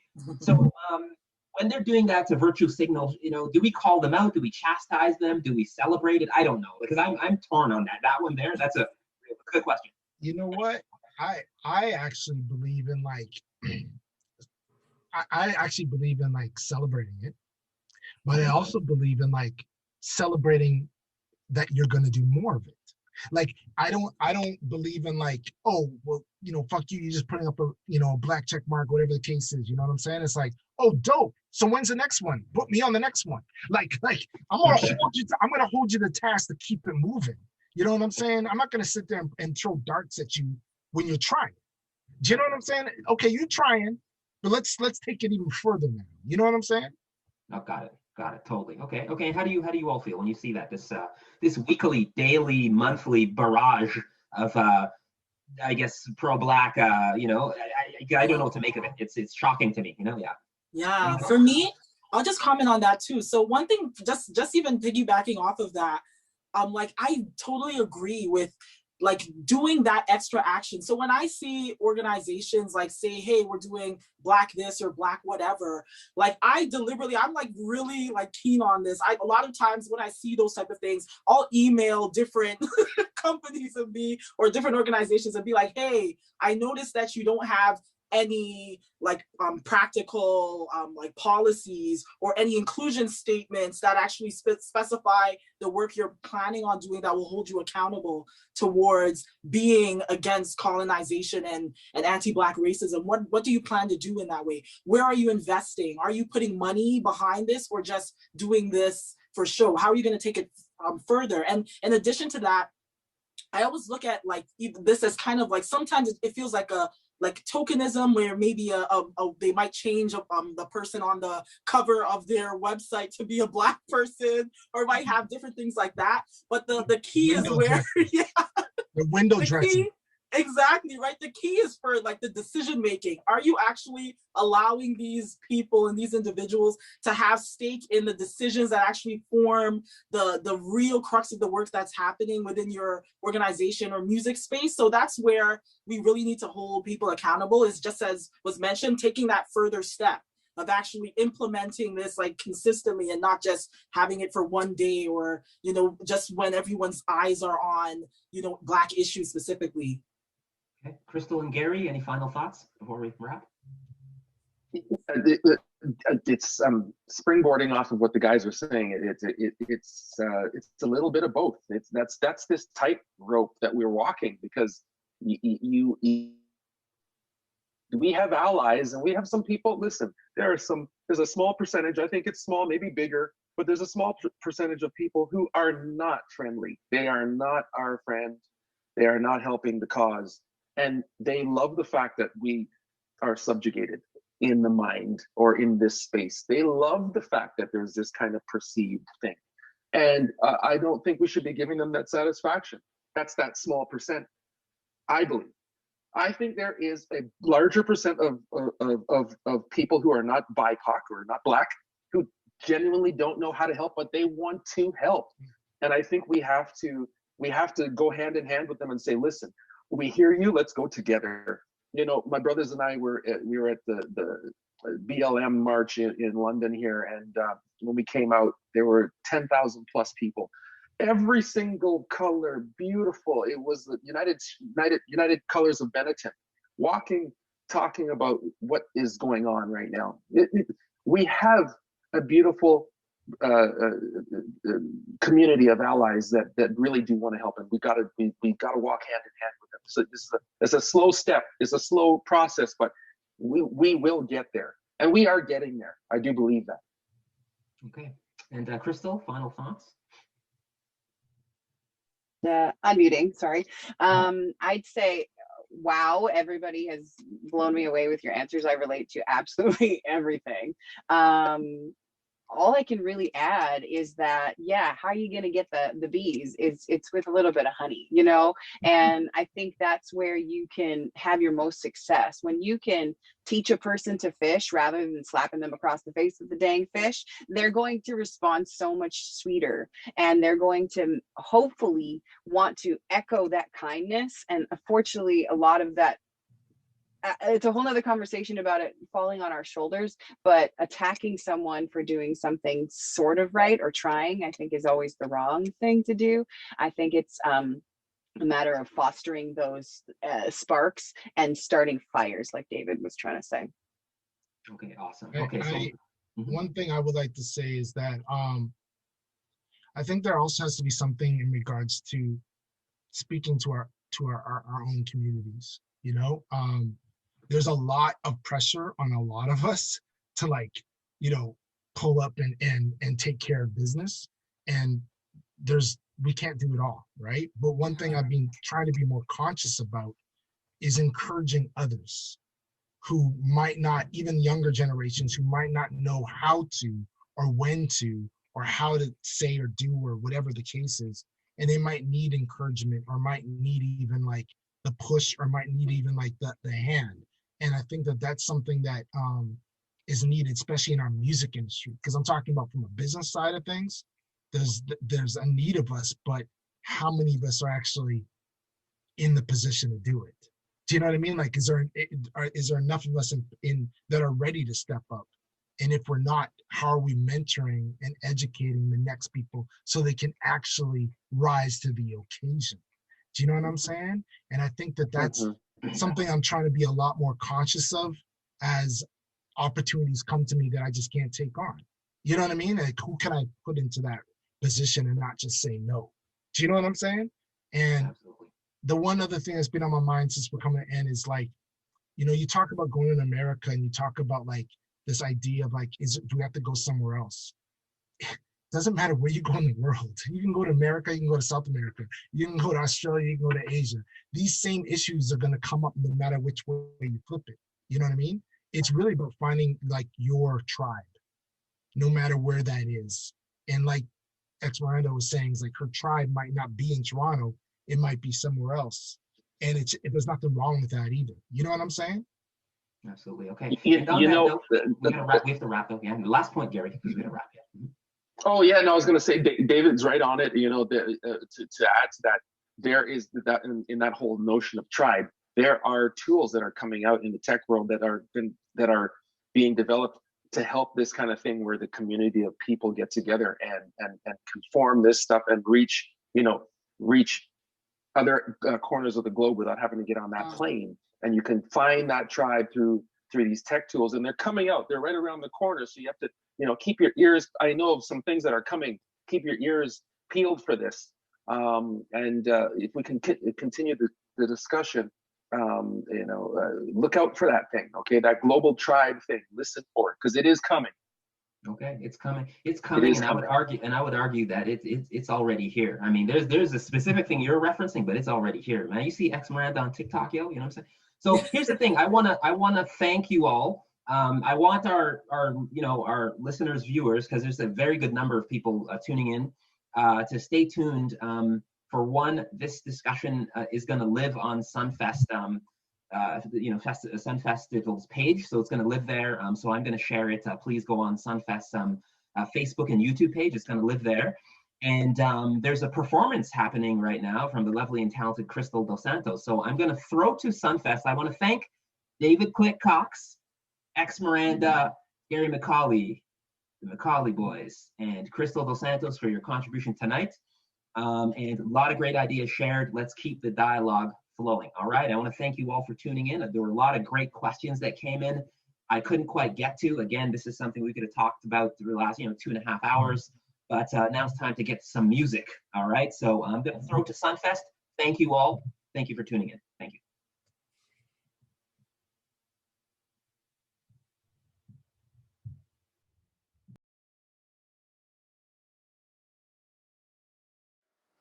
Good evening, everyone. Thank you so much for joining us. My name is Mercedes Casha, and on behalf of the Sunfest Committee, we hope that you really enjoyed that panel about Canada's music landscape, moderated and curated by Dalton Higgins. You heard from 5 amazing professionals talking about their experiences in the music industry, and we hope it's giving you some new perspectives. Up next, we have a great performance by Krystle Dos Santos, who was just in that panel, and she's an independent artist based in Vancouver. She's a soul, jazz, and R&B singer. So once again, if you want to continue to support artists such as these, please go to sunfest.on.ca and give us your kind donation so we can continue to present the artists, especially in these situations that we are now. But now, sit back, relax, and enjoy Krystle Dos Santos.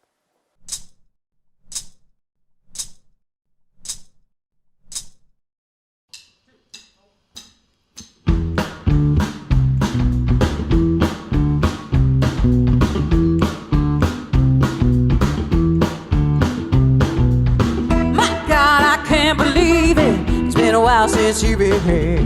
Get down and show your goods. Let your worries just disappear. Well, I don't know exactly where you came from. You don't know exactly where I've been. Let's just throw our cares onto the dance floor. Start a whole new kind of sin. Can you tell me now? Can you tell me now? Can you tell me now? 'Cause I can't believe it. Can you tell me now? Can you tell me now? Can you tell me now? 'Cause I can't believe it. Yeah. Woo! Hey! Right now it's time to party. The dance floor is feeling right. It's time to grab somebody. Don't stop till the morning light. Come on, I don't know exactly where you came from. You don't know exactly where I've been. So let's just throw our cares onto the dance floor. Start a whole new kind of sin. Can you tell me now? Can you tell me now? Can you tell me now? 'Cause I can't believe it. Can you tell me now? Can you tell me now? Can you tell me now? 'Cause I can't believe it. Well, I don't know exactly where you came from. You don't know exactly where I've been. Let's just throw our cares onto the dance floor. Start a whole new kind of sin. Can you tell me now? Can you tell me now? Can you tell me now? 'Cause I can't believe it. Can you tell me now? Can you tell me now? Can you tell me now? 'Cause I can't believe it. Get down, get down, get down, get down, get it down, get down on the floor. Come on, baby. Come on, baby.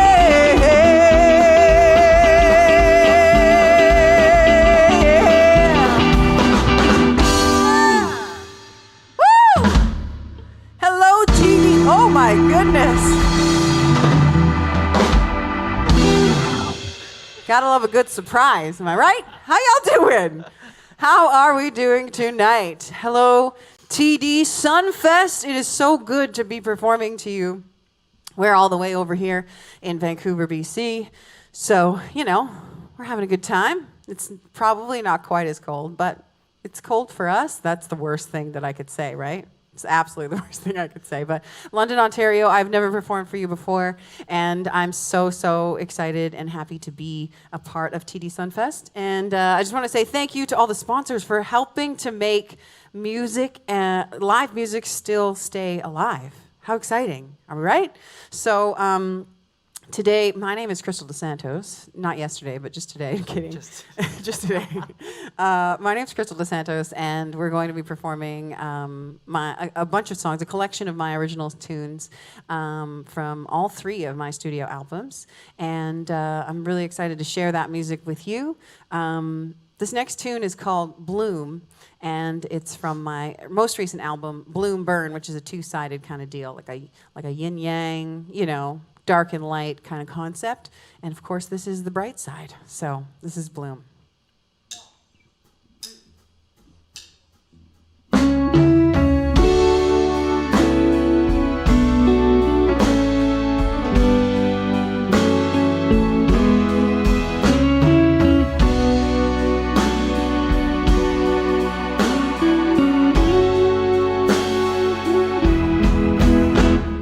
It's been a little while since I let you know you're the remedy for my weary soul. Whenever I'm down, got me floating like a hot air balloon. I look outside and I see the rain, wishing the sun would come and take away the gray. The light through the clouds lets me know it's gonna be okay. How do we know how things are gonna go. In spite of uncertainty, I'm gonna love you no matter how old we grow. I'm gonna love you. I'm gonna love you every day. Every day. Like grapes on the vine, we get better in time in our own special way. I'm gonna love you. I'm gonna love you hour after hour. Those seasons may change. I feel joy in the pain. We bloom like a flower. Your image of me is not what I see. Weakness, flaws, and things unseen. But with you, I blossom into the best version of me. How do we know how things are gonna go? In spite of uncertainty, I'm gonna love you no matter how old we grow. I'm gonna love you. I'm gonna love you every day. Every day. Like grapes on the vine, we get better in time in our own special way. I'm gonna love you. I'm gonna love you hour after hour. Those seasons may change. I feel joy in the pain. We bloom like a flower. When we stand tall, we're unshakable. Our roots have been planted. We're unbreakable.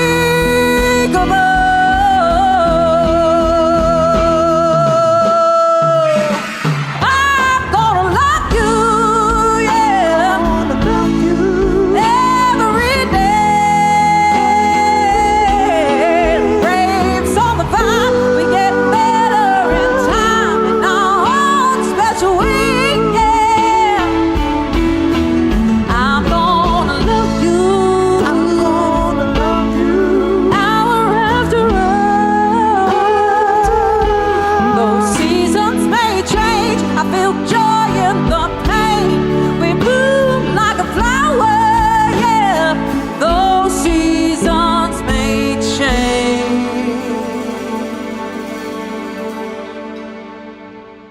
Yeah. Now, who likes my suit? Pow. I wore it because it's Sunfest. It's supposed to be sunshiny and happy and bright, right? But guess what? I'm kind of hot, so I'm going to take it off. I know my pants are wrinkled. Just don't look at them. Just kidding. Look away. It's fine.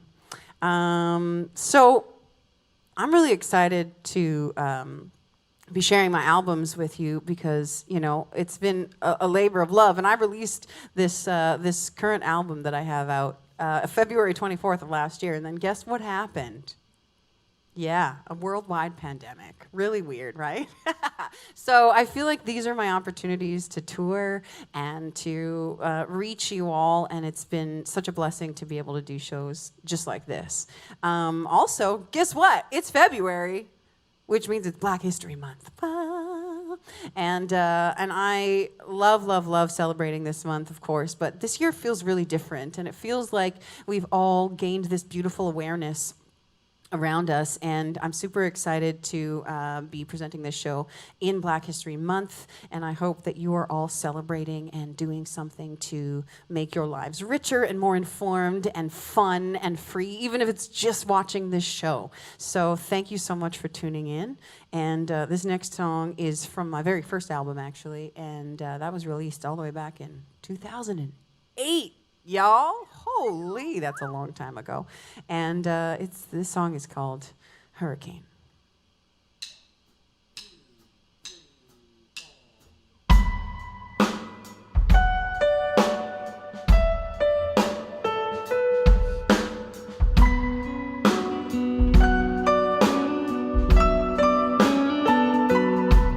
I've got this feeling, a feeling that I cannot hide. Something is holding me, and I'm getting pulled under the tide. A force of thunder rolling in my veins. This feeling is so close to driving me insane. I've got this raging storm inside my soul, making me to places I don't wanna go. The wind and the rain have swept me off my feet. Changes inside are taking over me. Hurricane, yeah. I'm getting pulled down deep, holding the weight of what I lost from you, and now I'm losing sleep. A stream of lies that keeps me from what's true. A force of thunder rolling in my veins. This feeling is so close, it's driving me insane. I got this raging storm inside my soul, taking me to places I don't wanna go. The wind and the rain have swept me off my feet. Changes inside are taking over me. Hurricane, oh yeah, hurricane.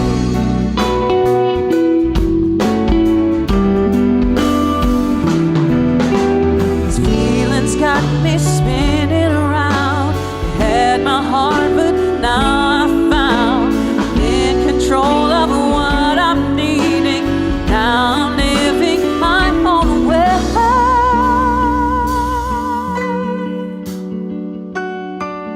Yeah. I've got this raging storm inside my soul, taking me to places I don't wanna go. The wind and the rain have swept me off my feet. Changes inside are taking over me. I've got this raging storm inside my soul, taking me to places I don't wanna go. The wind and the rain have swept me off my feet. Changes inside are taking over me. Hurricane,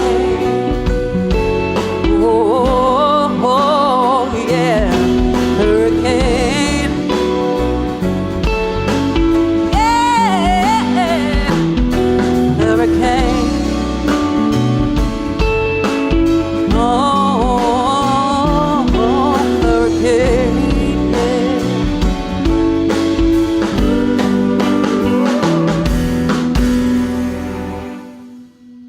yeah. All right. So I'm going to give you a little bit of my Motown inspiration. I didn't actually write this tune, but when I heard it, I was like, that song, I need it. I need to play that song. I need to record that song. And it was written by a lovely lady here in Vancouver named Lillowette Fox. And she's pretty incredible. And yeah, I just love the concept of this song, and it's called Better because it's getting better all the time, and it's all about our outlook, isn't it? So here's to a better 2021, right? That's all I can really like in that too. Let's do it.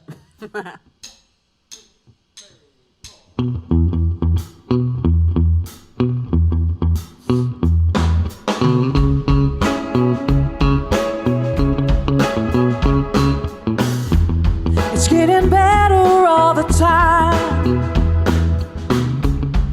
just like I knew it would. Threw my heart out on the line,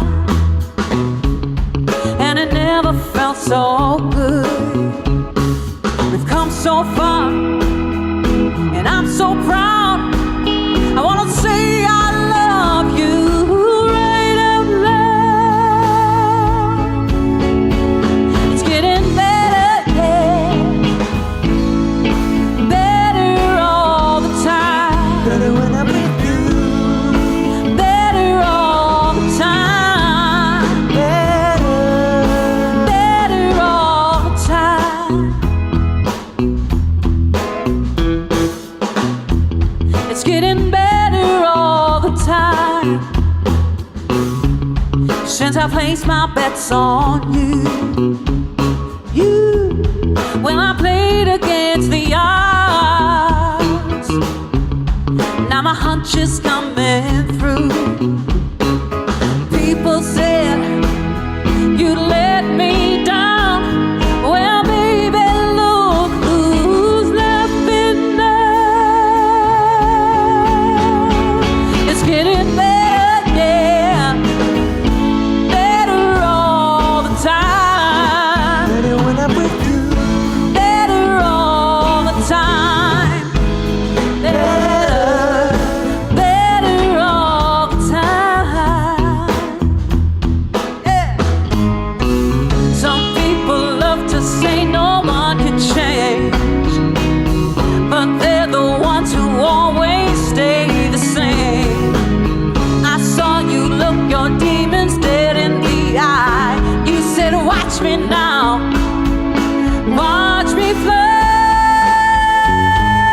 So I understand that, organizations like the people who put on TD Sunfest can only continue to do so if they have amazing donations from beautiful audience members like you all. So I want to encourage you to donate.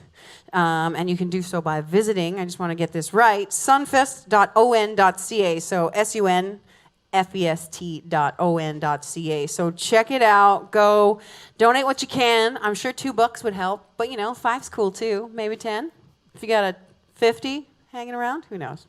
Who uses cash? Anybody used cash in the last little while?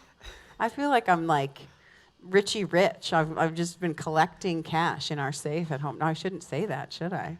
No. Nobody knows where I live. You have It's no fine. cash. I have no cash. But you do, but you don't. But really though, I feel like I use my phone to pay for things now. Oh, yeah. Do you? It's scary. How easy that is. Anyways, back to the show. This next tune is called Shiny Little Pearl. And it's about sort of a bad situation that I had making my first album, and just finding the you and the why you're doing things. And so it's always about staying true to yourself. So that's what this song's about.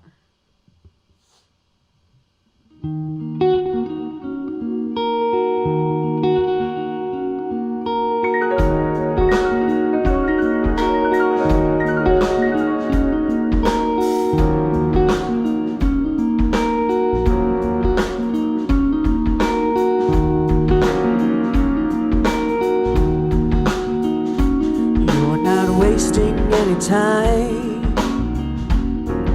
spelling out the magic. You wanna hold me in your lonely hands.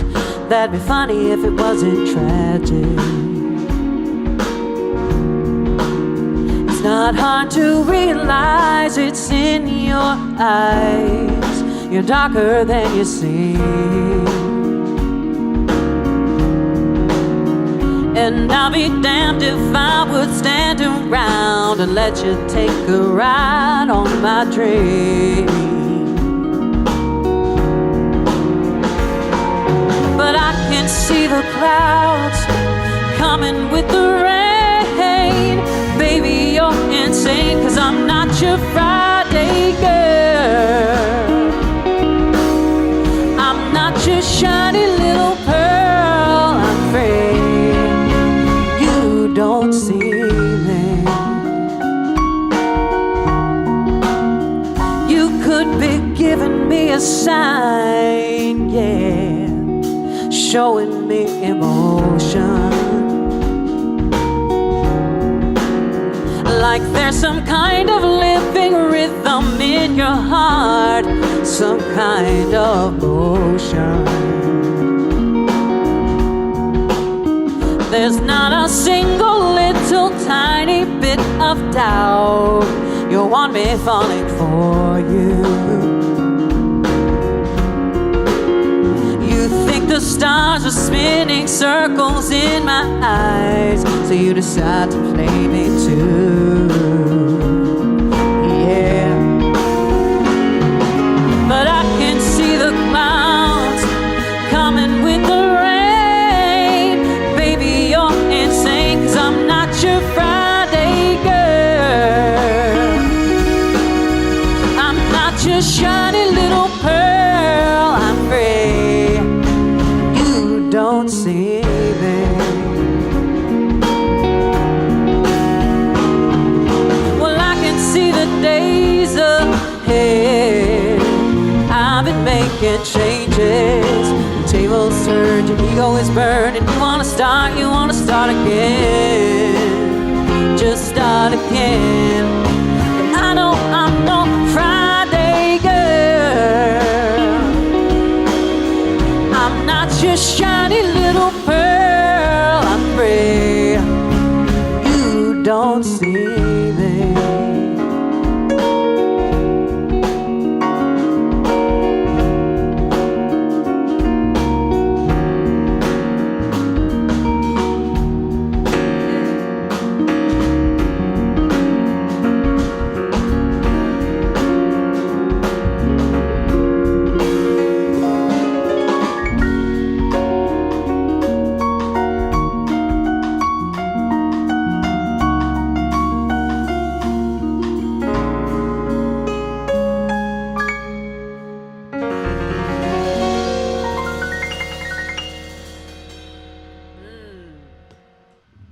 feel like this is the perfect opportunity to introduce you to my awesome band. To my right is Gavin Youngash on guitar. Yeah. And behind me is Mr. Nino DiPasquale on the drums. And of course, to my left is, yeah, who is it? I don't know. Where did he go? Who knows? It's Jay Esplana. He's not only on the keys, but he's singing, he's dancing, he's acting right. I'm acting right. He's playing bass. For now. He's doing it all. So thank you guys so much. You guys are amazing. I appreciate you.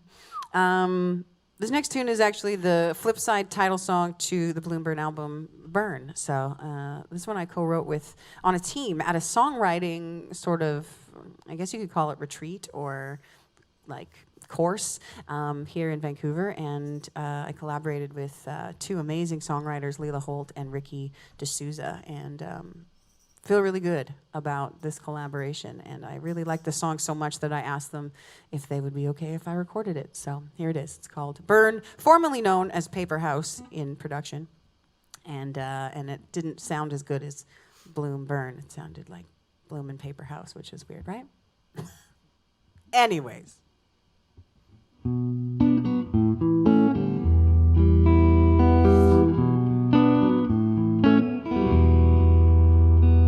Lay down, let the stillness of our breath be all that we need. Right here, right now, a temporary truth brings sweet relief. Lighting fires in a paper house, spinning circles, putting embers out. I just wanna let the whole thing burn. Burn with me. Burn with me. Why is it hard? Maybe I don't want to be free. Burn with me.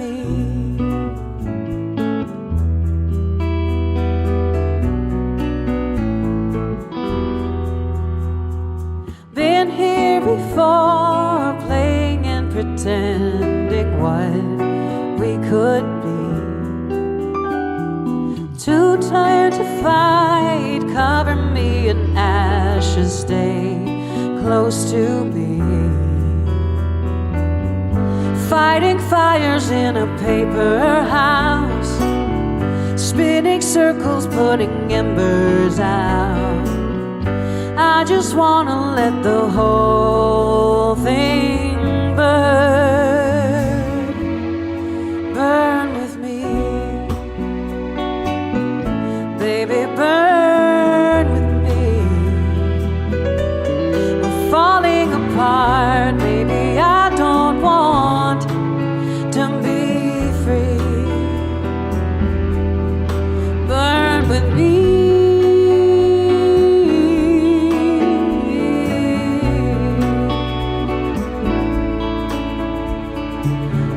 Just wanna let the whole thing burn. Burn with me. Baby, burn with me. Why is it hard? Maybe I don't want to be free. Burn with me. Baby, burn with me. We're falling apart. Maybe I don't want to be free. Burn with me. Burn with me. Burn with me. Burn with me.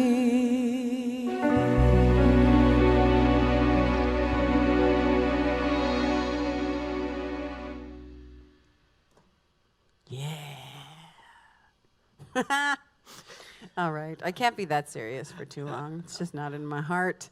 This next tune I actually wrote to like my darker self when I'm feeling down and stuff. And I hope that it resonates. I feel like this term, this word, this concept has been a bit of a trend as of late, and I think it's a wonderful shift in consciousness collectively, and it's worthy.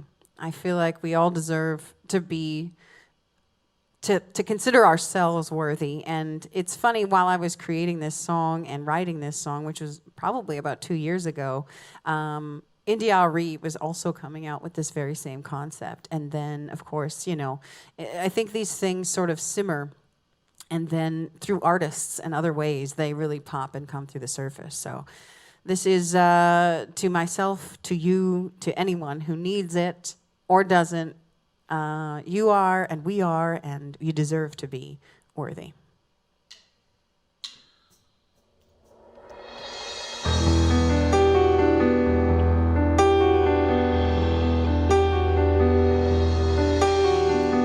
In your darkest hour, when you're lost and low,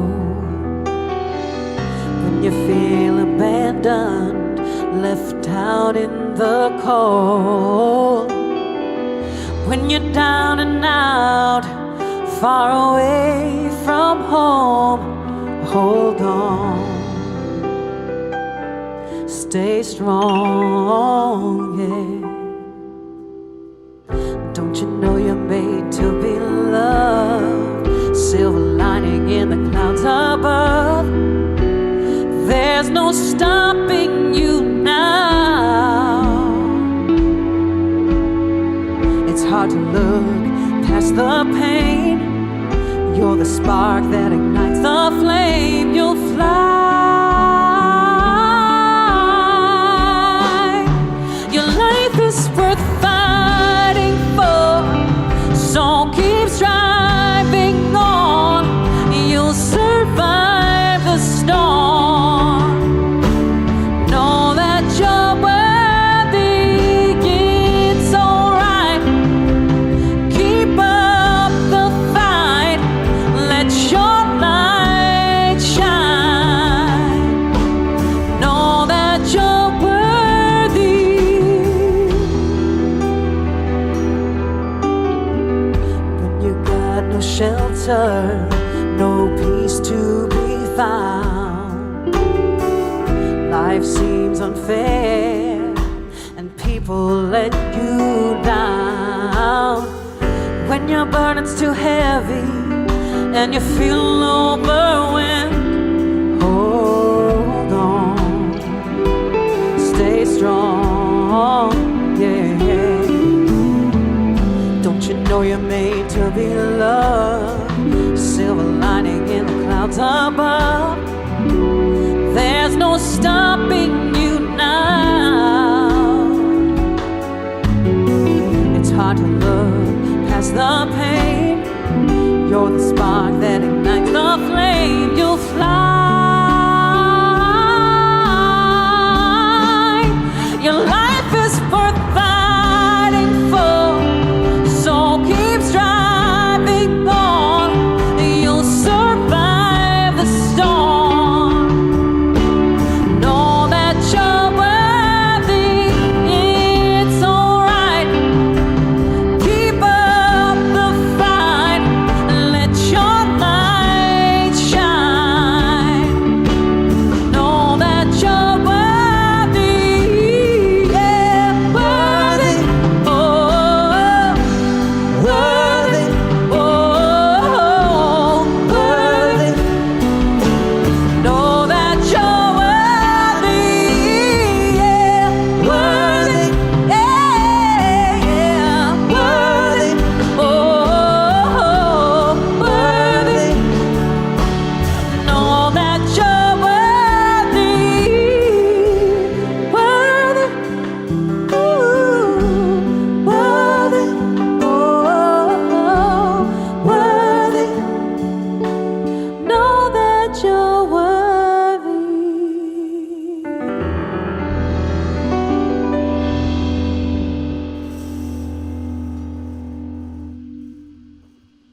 Thank you, thank you, thank you. I hope you all are having a good time. Yes.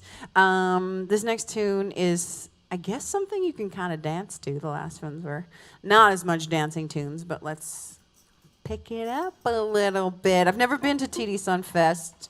I'm sure, though, if it's an outdoor festival, dancing occurs. So let's just get on our feet. Yeah. Let's do it. Here for you. I'm here for you. Yeah. Woo.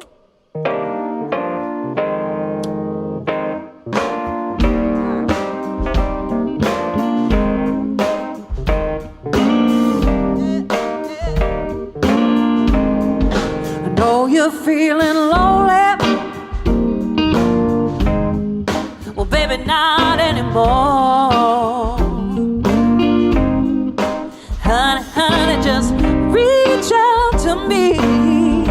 I'ma pull you right back to the show. Yeah, yeah. You're getting lost in your feelings. Oh, but listen, that's all about to change. 'Cause darling, I'll give you everything. Yeah, and take away all your pain.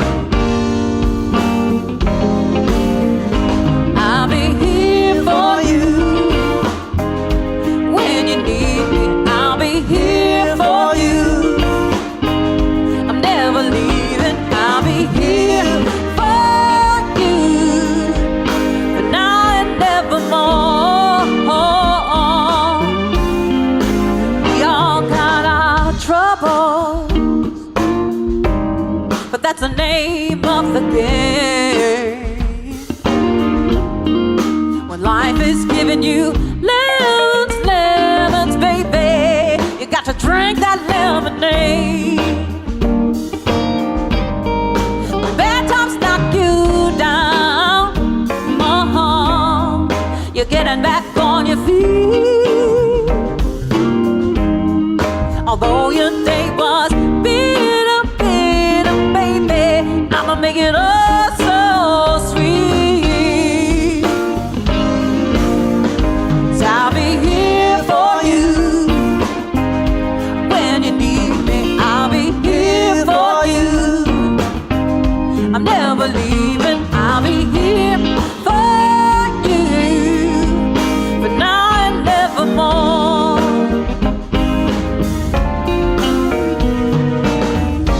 When you're lost and all alone, and you have no place to go, I'll be waiting for you, baby, with open arms. Yeah, yeah, I'll be here for you when you need me. I'll be here for you, never leaving. I'll be here for you for now and nevermore.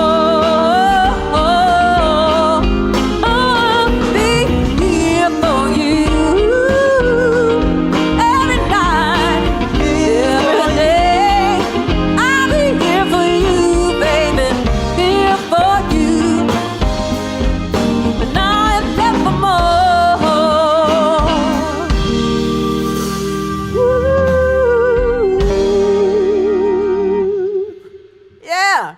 All right. May I have a little more of my vocal? Thank you, thank you, thank you. All right, so I do a kids show. It's a history of Motown, and we used to go around to schools and teach kids about, you know, the beginnings, the history, very Gordy, all about Motown music, and it's amazing the energy that is created by these, you know, anywhere from 5 to 15-year-olds. And it's been such a pleasure being able to perform to them, and then all of a sudden, boom, that stopped. But we're still able to connect with them. I made a video. They're still watching. We connect in so many ways, and I sing this song. It's an original called Feed My Soul, which I have not quite yet recorded in the way that I want to, but I always tell the kids that it feeds my soul to do this kind of work. And I'm so grateful that every day, or, often enough, I get to sing and dance and act and play and have a great time for a living. And I hope that this show is feeding your soul as well. So here it is.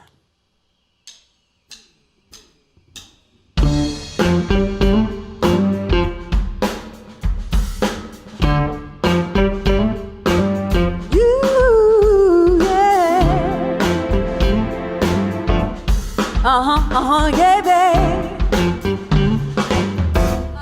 Here we go. Catfish, cornbread, and collard greens with a sweet tea on the side. Mac and cheese, black-eyed peas, down South Shore doing it fried. Biscuits covered in gravy sauce, gonna make your daddy cry. And don't forget the sugar spice on the sweet potato pie. Now come on. Woo, yeah, yeah. Woo. All those people, places, things I've seen bring back music inside of me, yeah. I'm inspired by that southern soul. Will that spirit make me feel so whole? Oh yeah, feed my soul. Southern fried music making me hungry. Feed my soul. Fried chicken so good you would slap your mama. Feed my soul. Fried duck music making me hungry. Feed my soul. Fried chicken so good you would slap your mama. Up the day. Woo! Ah, yeah! Gavin Youngish.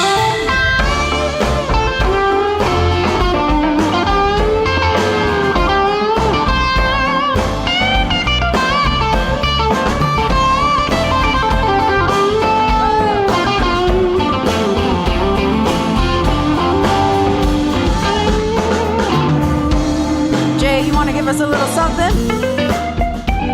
Woo! Ah.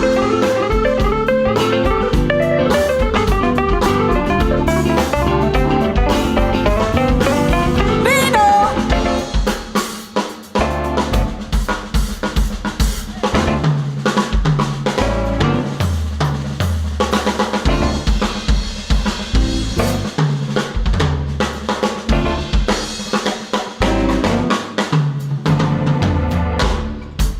My goodness. Give it up for this band tonight. Are they not so fantastic? Now I want you all to participate with me at home. And I don't care if you live in an apartment, you can whisper this, but I prefer if you yelled it to the top of your lungs. Just the three simplest words. Feed my soul. And then you sing, feed my soul. Now feed my soul. Feed my soul. Yeah. Feed my soul. Woo, yeah. Feed my soul. Now let's bring it all back and sing together. Feed my soul. Yeah, yeah, yeah, yeah. Come on, feed my soul. Come on and sing it with me louder. Feed my soul. Oh, oh yeah, but baby, feed my soul. Oh yeah. For singing along. Woo-hoo. Oh yeah, oh yeah. Baby.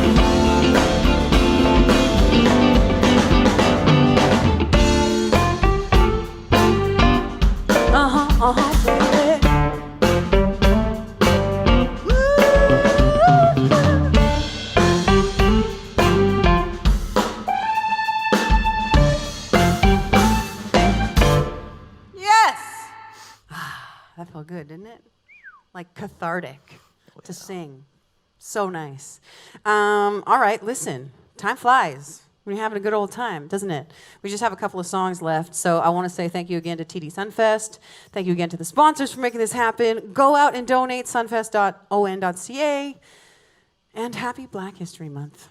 Thanks again. We've got just 2 more songs, but I wanted to get all that good housekeeping out of the way so we can just jam and party all the way. This next tune, actually, both of these next tunes are on the newest record.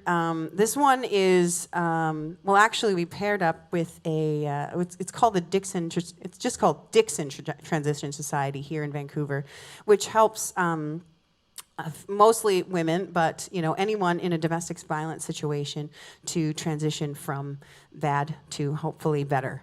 And this tune is called Buried Alive, and the music video reflects this in a beautiful, very sort of touching way. And I hope you go and check that out. It's on YouTube, Krystle Dos Santos, Buried Alive. So check it out, and if you can, make a donation to whether it's Dixon or somewhere in your local communities. This is Buried Alive.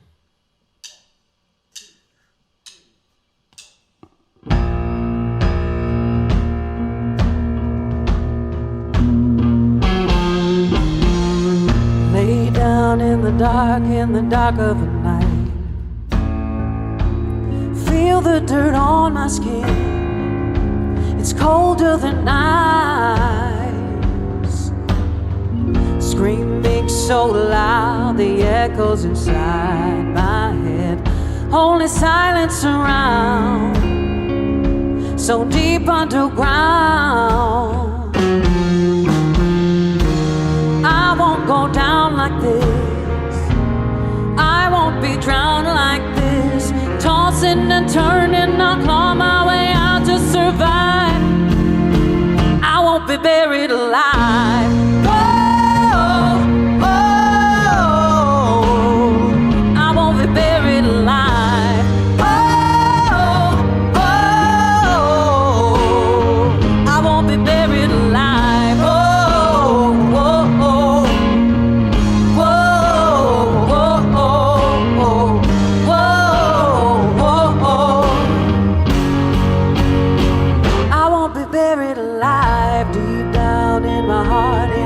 There's a knife, keeping it there so I can feel alright.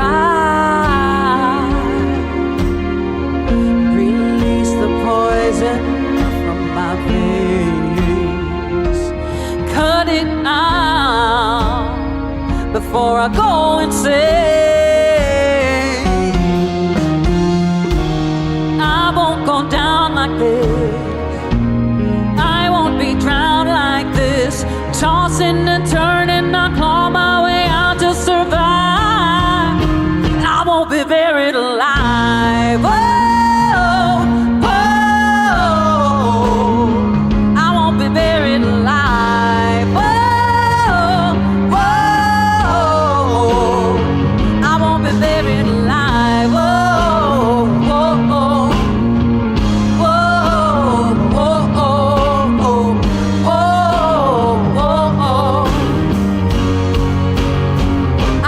Buried alive.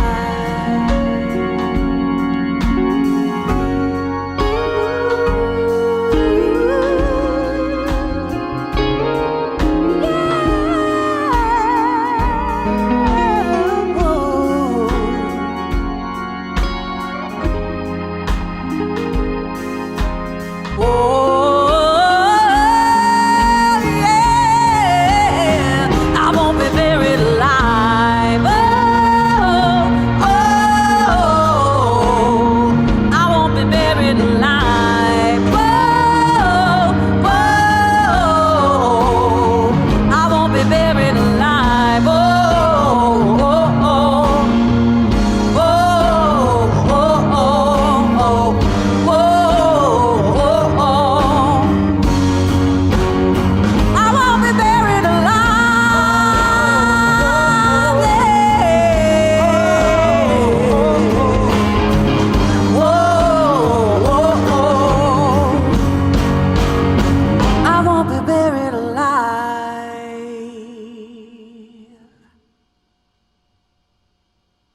Thank you, thank you.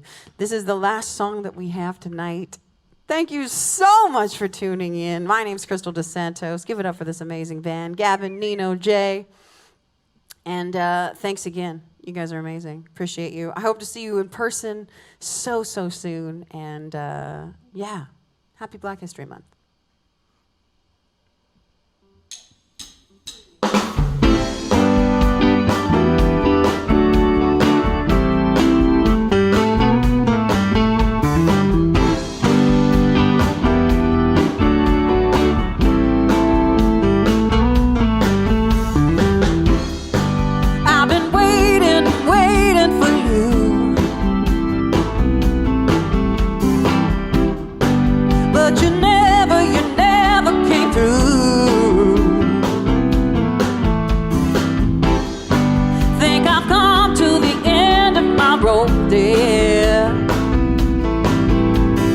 Everything's pulling me closer to what somebody knew.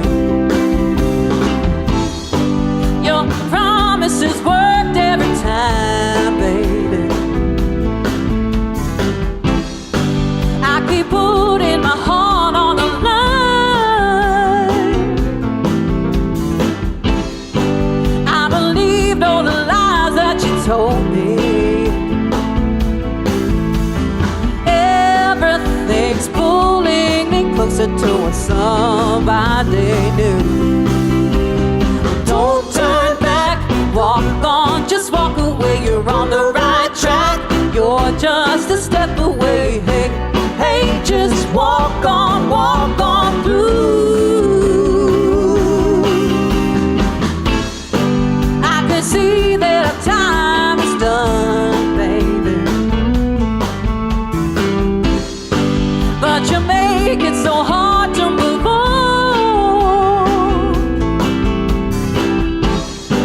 No matter what happens, I'm worth it. Everything happens for a reason that will someday come true. So don't turn back, walk on, just walk away. You're on the right track, you're just a step away. Hey, hey, just walk on through. Yeah. Don't turn back, walk on, just walk away. You're on the right track, you're just a step away. Hey, hey, just walk on through.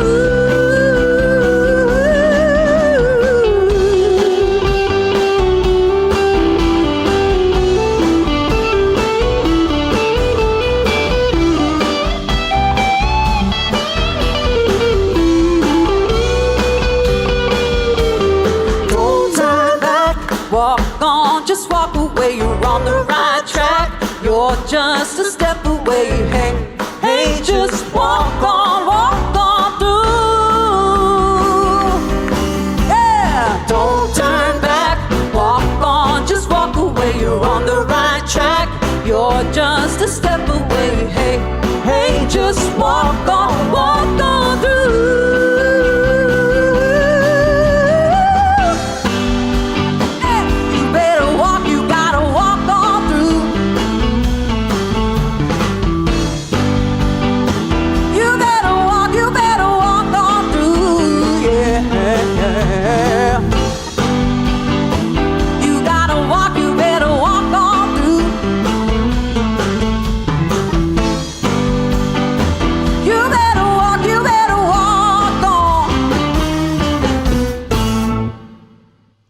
Thank you.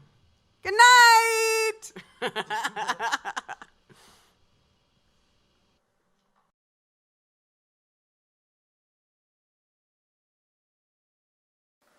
Wasn't that amazing? We love Krystle Dos Santos. Thank you so much for joining us for that performance. She is just amazing. Again, if you want to support the artist, go to sunfest.on.ca. Give us your kind donation so we can continue to present amazing artists such as Krystle.